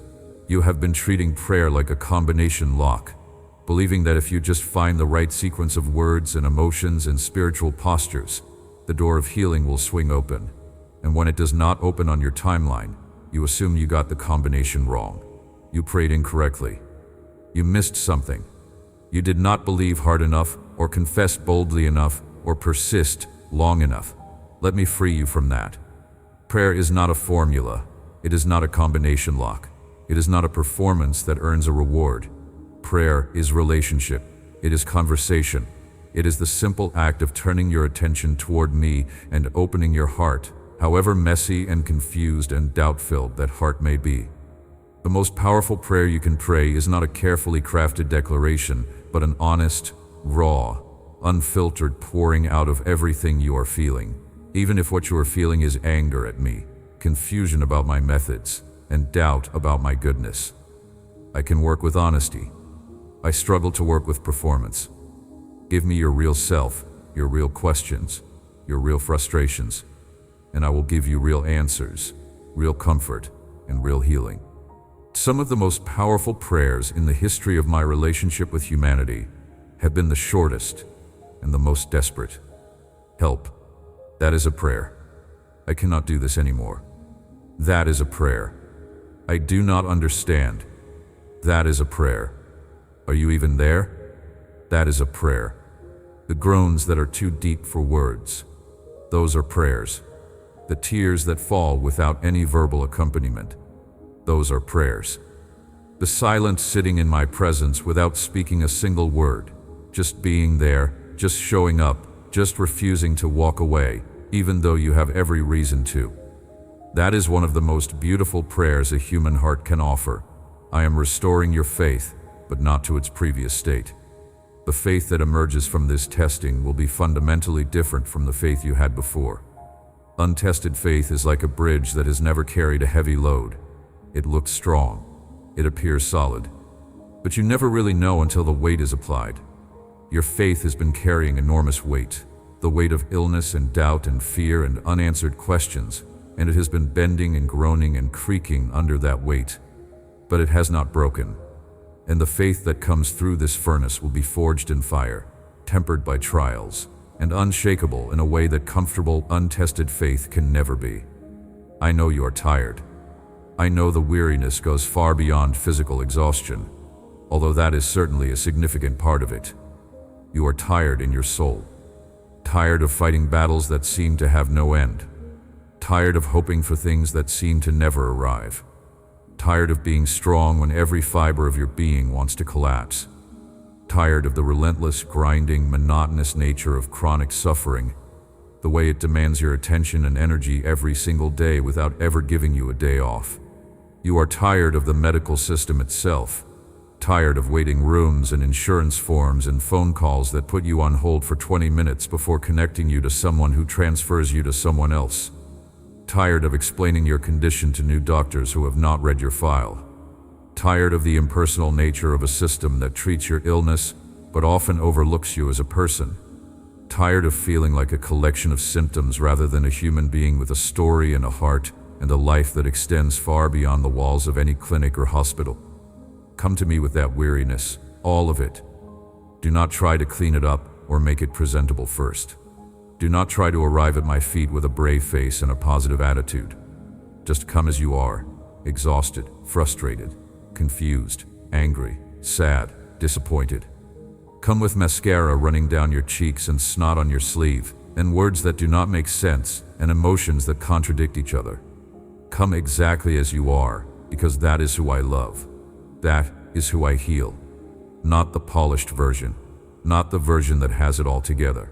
The real, messy, broken, exhausted, struggling, beautifully honest you. Rest is part of the healing. Not the kind of rest that feels like giving up, but the kind that feels like being held.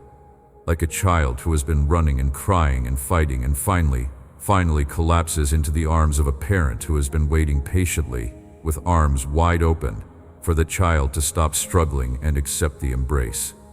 That is what I am offering you. An embrace that requires nothing of you except your willingness to stop striving and let me hold you. In this rest, healing accelerates. In this surrender, restoration deepens.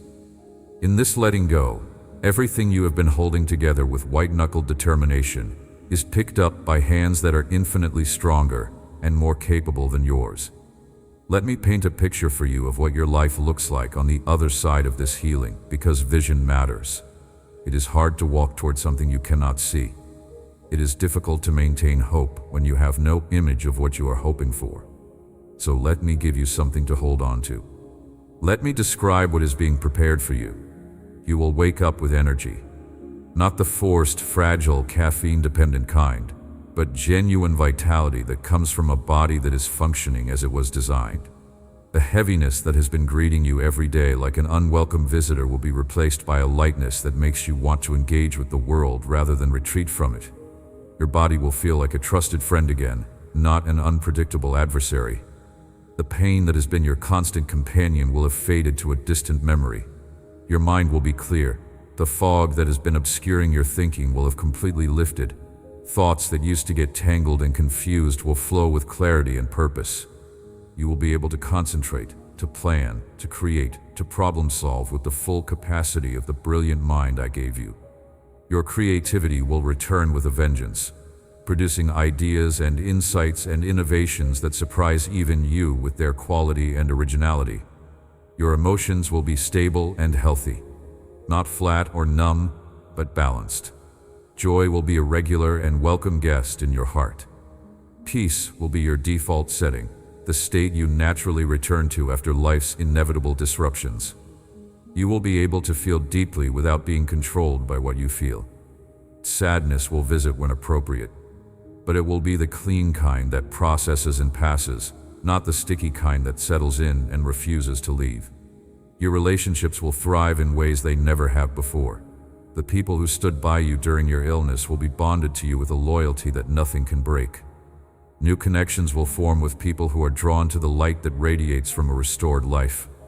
And you will have an extraordinary gift for sitting with people who are suffering, offering not empty platitudes but genuine, experience-born understanding that gives them permission to be honest about their pain and hopeful about their future. Your worship will be transformed. The songs that feel empty right now will one day carry a weight of meaning that makes you weep with gratitude. You will sing words about God's faithfulness and know, from the depth of personal experience, that every word is true. You will worship not from a place of theological information, but from a place of lived encounter. You will praise not because you are supposed to, but because the gratitude that wells up inside you is too strong to contain. Your worship will become the purest, most powerful expression of your life, because it will flow from a heart that was broken and healed. And that kind of worship carries a fragrance that reaches the highest places of heaven. Your prayer life will be revolutionized. The prayers that felt like they were bouncing off the ceiling will be replaced by conversations so intimate and so real that they will feel like sitting across the table from your closest friend. You will know my voice. Not just recognize it intellectually, but know it the way you know the voice of someone who has been with you through the darkest valley and brought you out the other side. Your prayers will carry an authority that comes not from volume or vocabulary, but from the unshakable confidence of someone who has seen me come through when everything said I would not. Your purpose will shine with crystal clarity. The confusion and uncertainty that illness created around your calling and your direction will dissolve completely. You will know who you are, whose you are, why you are here, and what you are supposed to do with the life that has been given back to you. And the passion that was buried under the weight of suffering will explode back to life with an intensity and a purity that takes your breath away. This is my word over your life. And my word does not return to me without accomplishing its purpose. Every sentence you have heard carries the power to produce what it describes. These are not empty promises or wishful aspirations. They are the declarations of the living God spoken directly into the atmosphere of your existence. And they are already at work, already rearranging, already repairing, already restoring, already rebuilding. Understand the completeness of what I am doing. This is not a partial healing where I address one area and ignore the others. This is total renovation.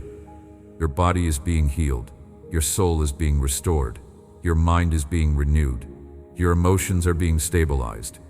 Your identity is being rebuilt on an unshakable foundation. Your relationships are being strengthened. Your finances are being restored. Your dreams are being resurrected. Your faith is being refined into something precious and powerful. Your purpose is being clarified and activated.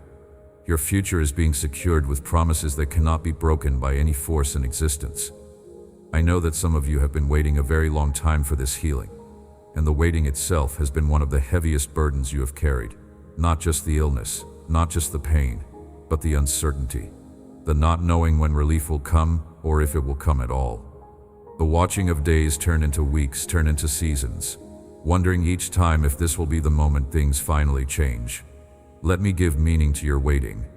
That time was not empty, even though it felt that way.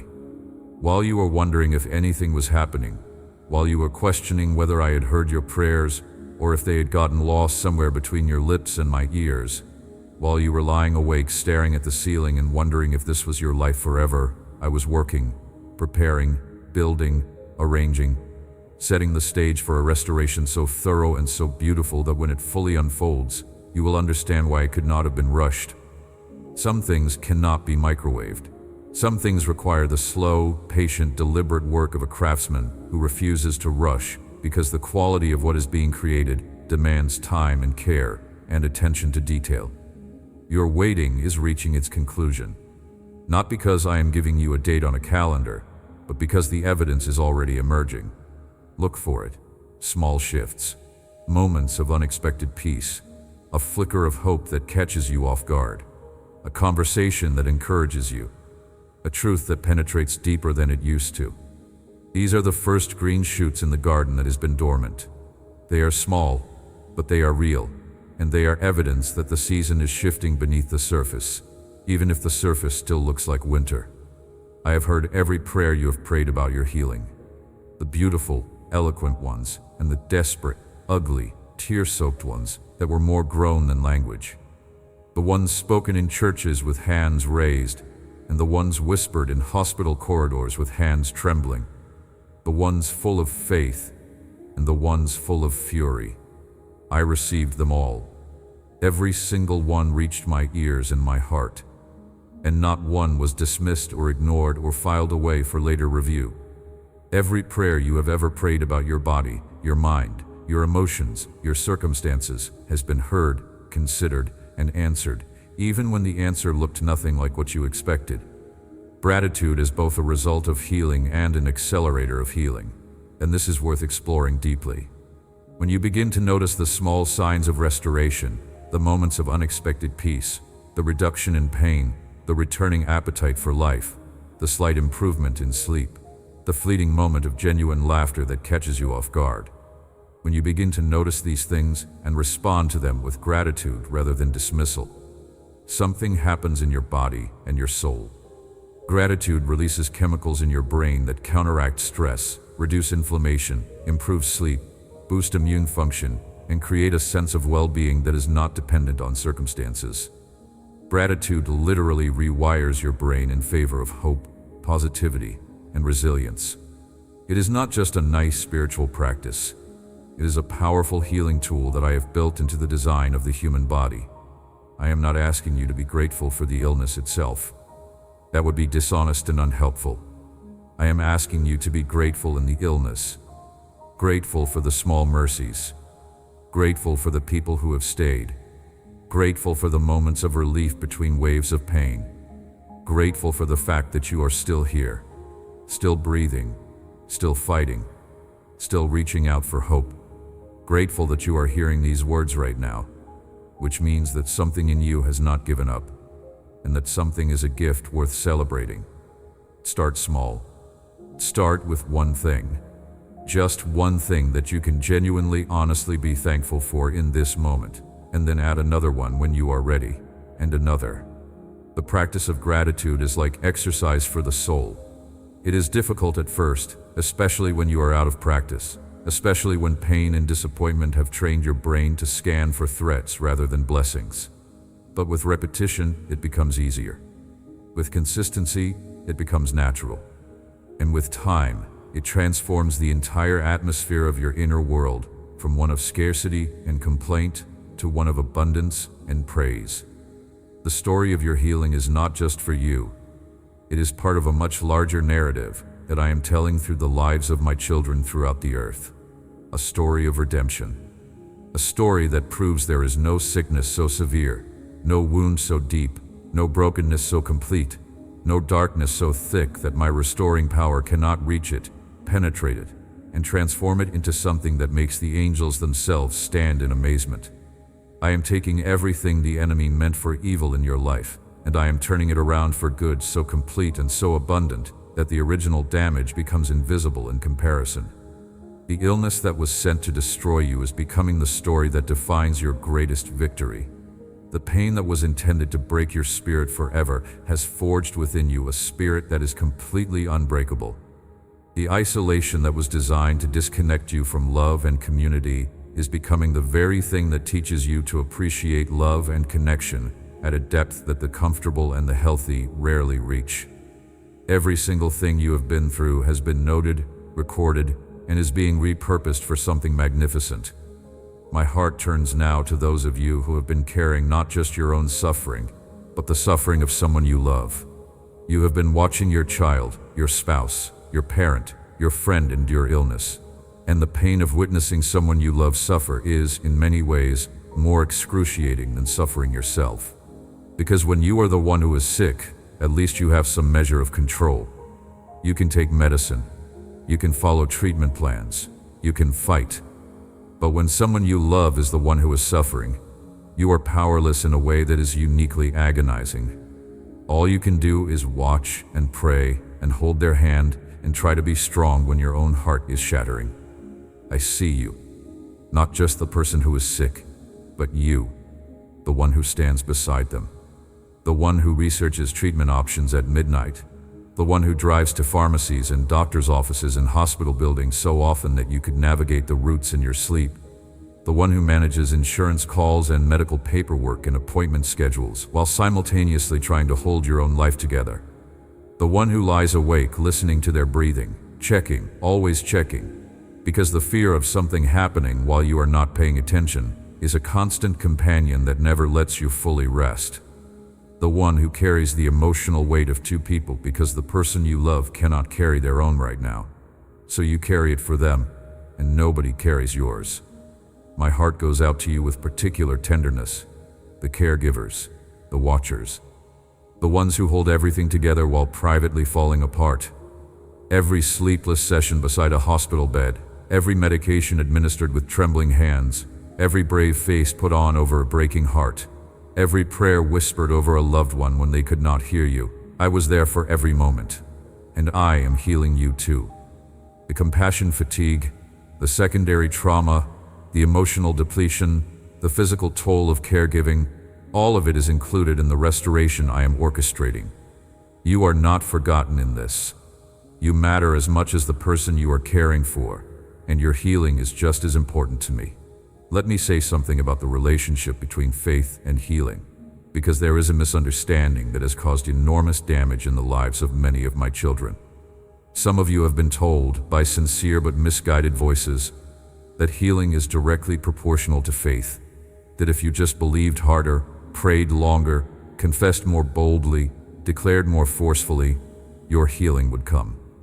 And the implication, whether stated or implied, is that if healing has not come yet, it must be because your faith is not strong enough. You are not believing hard enough. You are not declaring boldly enough.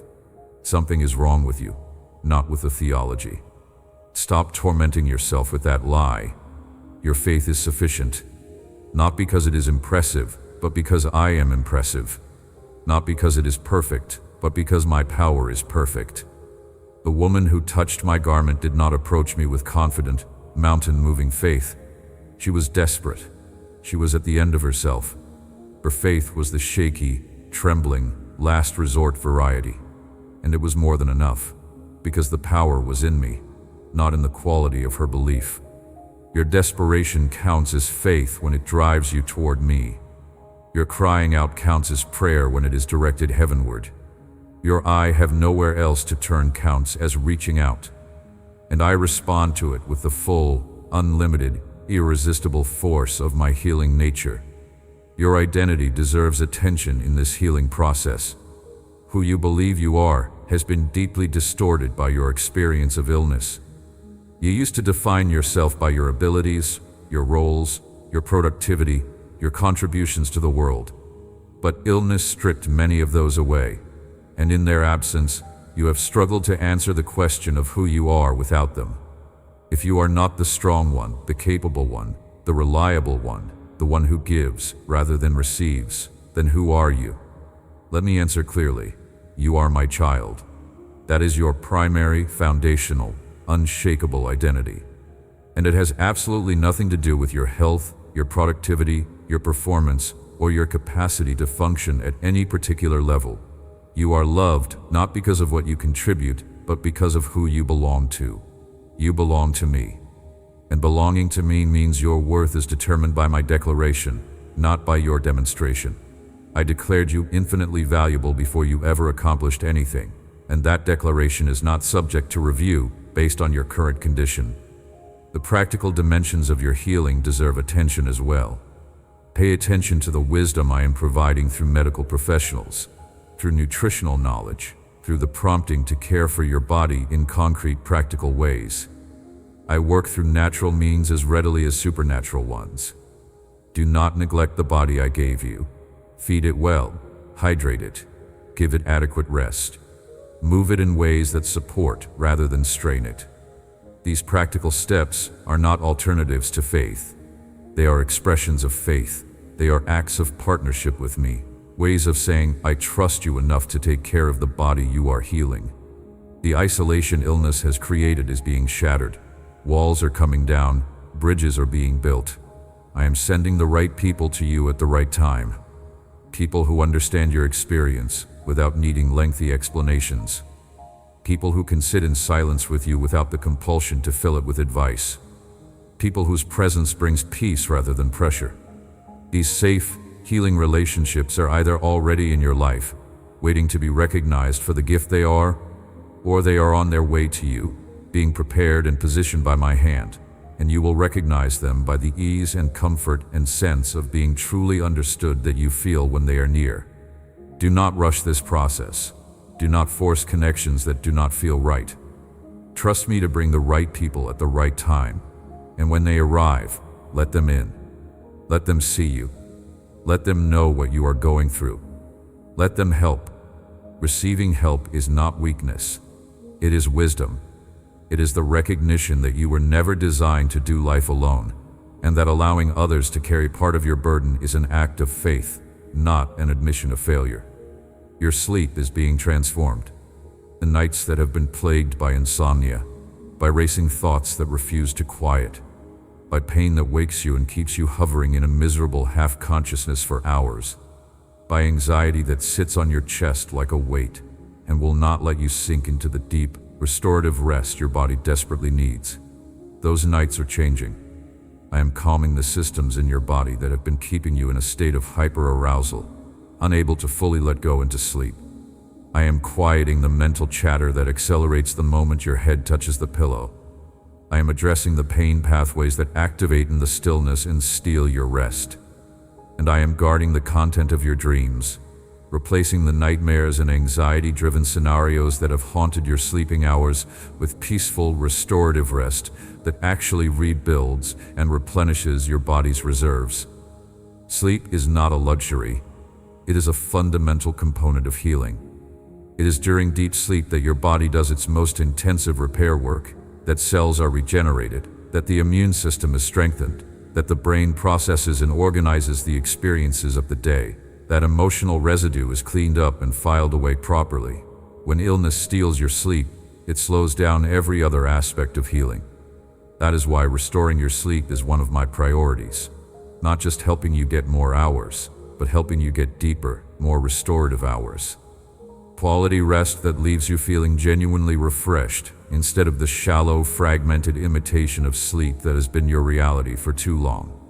Your appetite for life is returning.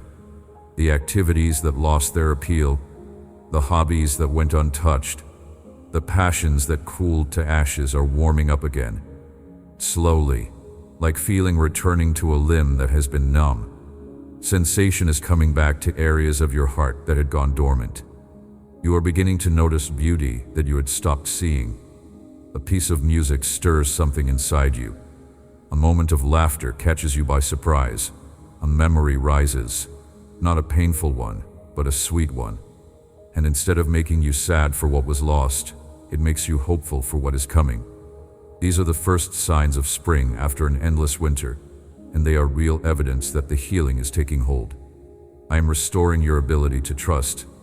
Illness creates deep weariness. When your body has betrayed you, when treatments have failed you, when well-meaning people have disappointed you, when even your prayers seem to go unanswered, trust becomes a casualty. You stop trusting your body because it has let you down. You stop trusting the future because it has hurt you. You stop trusting promises because promises have been broken. And you may have even struggled to trust me, because the healing you asked for did not arrive when or how you expected. Trust is rebuilt not by arguments or explanations, but by experiences. Not by someone telling you it is safe to trust, but by living through moments where trust is rewarded rather than punished. And that is exactly what I am providing for you. Moment by moment, experience by experience, I am giving you reasons to trust again. Small deliveries at first, a need met when you were not sure it would be. A door opened when every door seemed closed. A word of encouragement that arrived at the precise moment your hope was about to expire. A connection with another person that felt divinely orchestrated because it was. These are not coincidences. They are trust-building exercises, carefully designed and personally delivered by a God who understands that trust must be earned through consistent action, not demanded through authoritative command. I am rebuilding that trust one experience at a time, one kept promise at a time, one provision at a time, one moment of unexpected goodness at a time. Look at the evidence. Look at how far you have come. Look at the battles you have survived against odds that should have broken you but did not. Look at the needs that were met, sometimes at the very last possible moment. Look at the strength you found in yourself that you did not know existed. All of this is evidence that I am faithful, and my faithfulness in the past is your guarantee of my faithfulness in the future. My character does not change. My commitment does not waver. What I have done before, I am doing again, and I will continue doing, until the work is complete. Let me speak about your thought life one more time, because the renewal of your mind is so central to your overall restoration that it deserves additional attention. The thoughts you think shape the life you live. This is not just spiritual wisdom, it is neurological reality.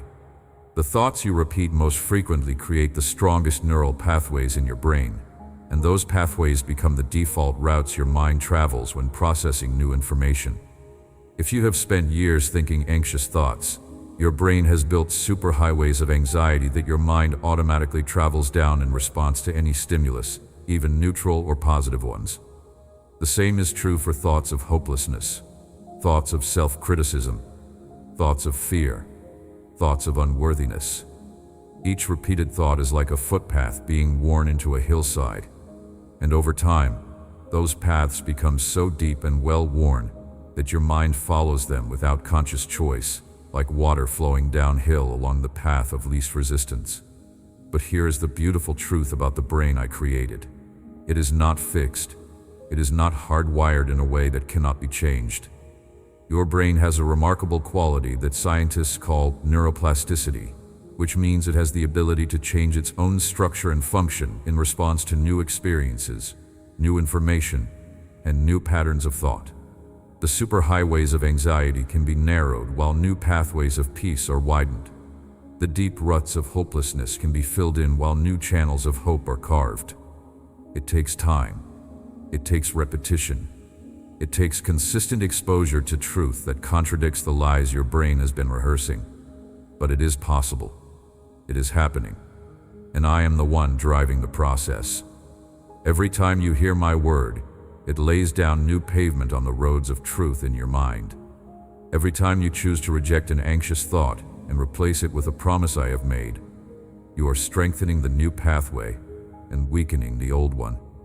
Every time you worship, even when it feels mechanical and forced, even when your emotions are not cooperating, you are sending signals to your brain that recalibrate its default settings.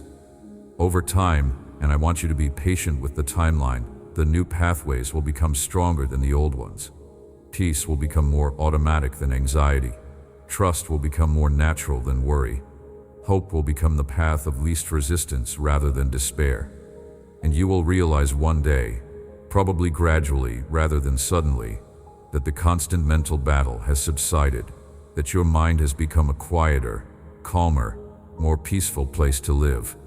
Your thoughts about yourself are being healed as well. The internal monologue that has been criticizing you, belittling you, comparing you unfavorably to others, rehearsing your failures while dismissing your successes, that voice is being silenced and replaced, not with a falsely positive voice that denies reality, but with a truthful voice that sees you as I see you. A voice that acknowledges your struggles without defining you by them.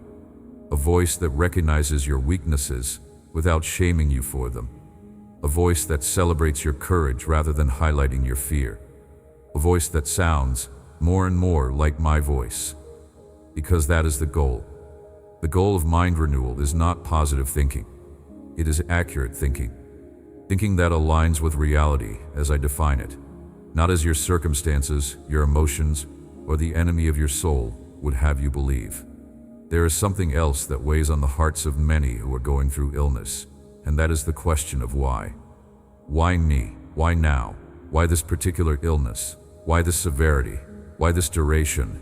These are the questions that surface in the quiet moments.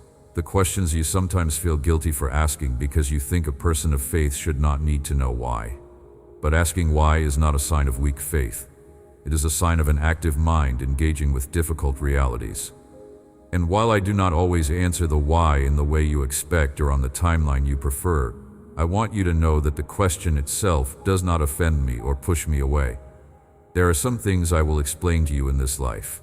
As your healing unfolds, and you gain the perspective that distance from suffering provides, you will begin to see patterns and connections that were invisible while you were in the middle of the storm. You will see how a particular struggle prepared you for a particular opportunity. You will see how a specific loss created space for a specific gain. You will see how the detour that felt like deviation from the plan was actually the plan all along, taking you through territory that equipped you with exactly what you needed for the next chapter. And there are some things I will not fully explain until you stand before me face to face, and that is okay. Not every question needs an answer in order for you to move forward.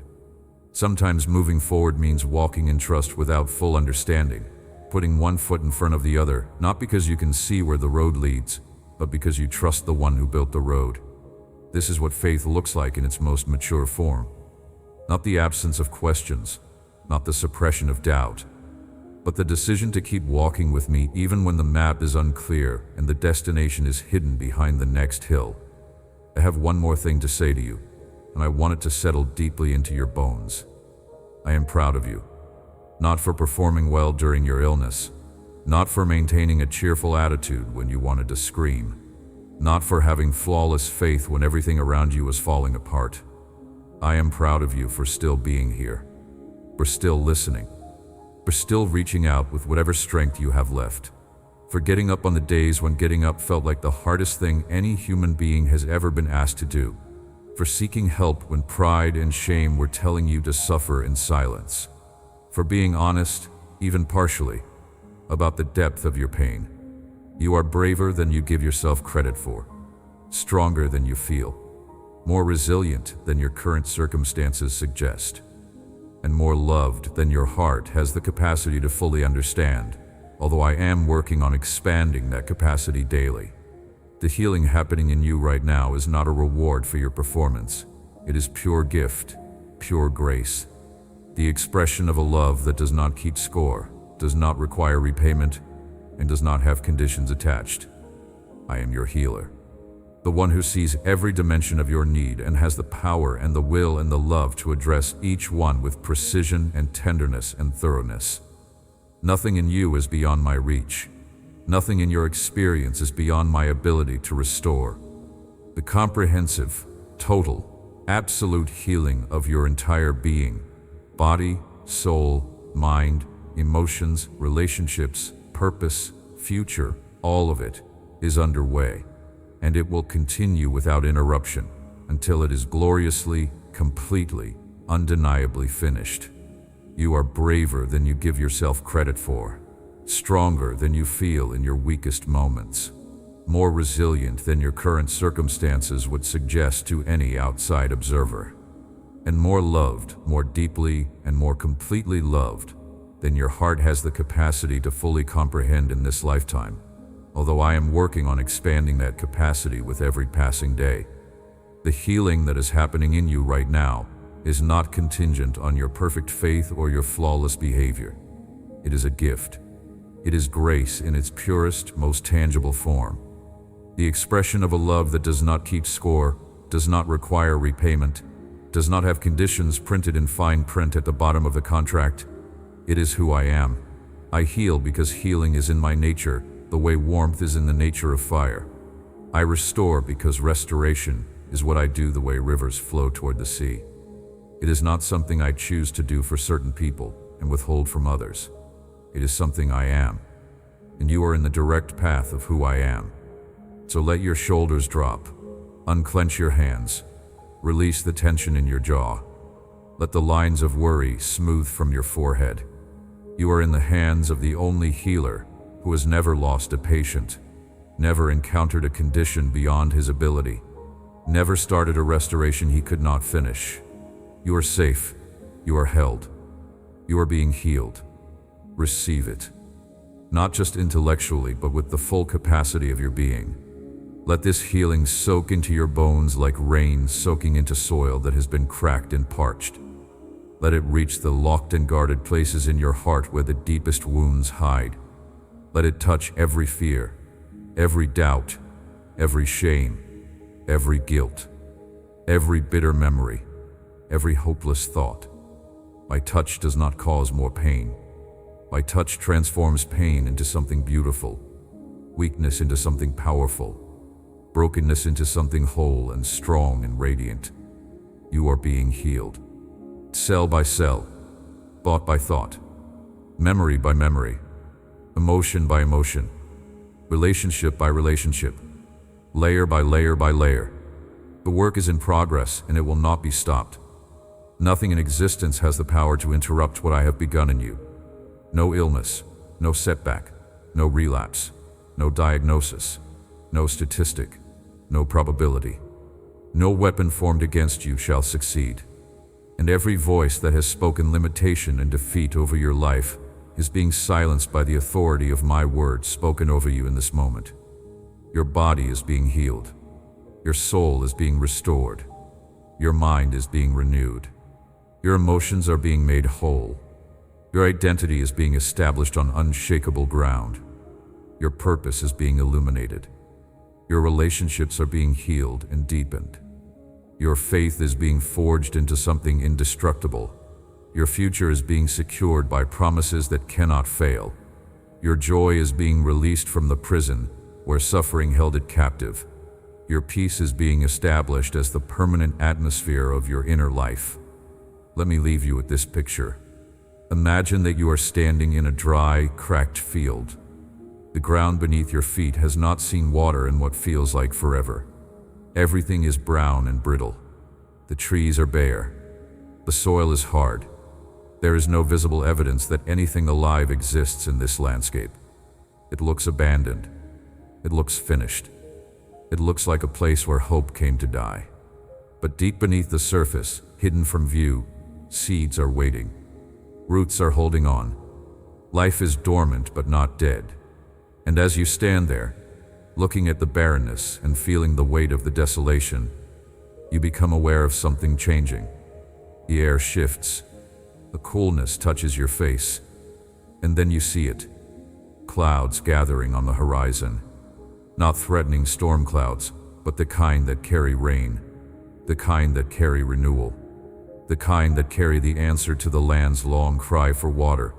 And the rain begins to fall. Not violently, not in a destructive downpour that would wash away the fragile topsoil, but gently, steadily, persistently. Drop after drop after drop, soaking into the hard ground, softening it, penetrating it, reaching down to where the dormant seeds and the tenacious roots have been waiting in the darkness for exactly this moment.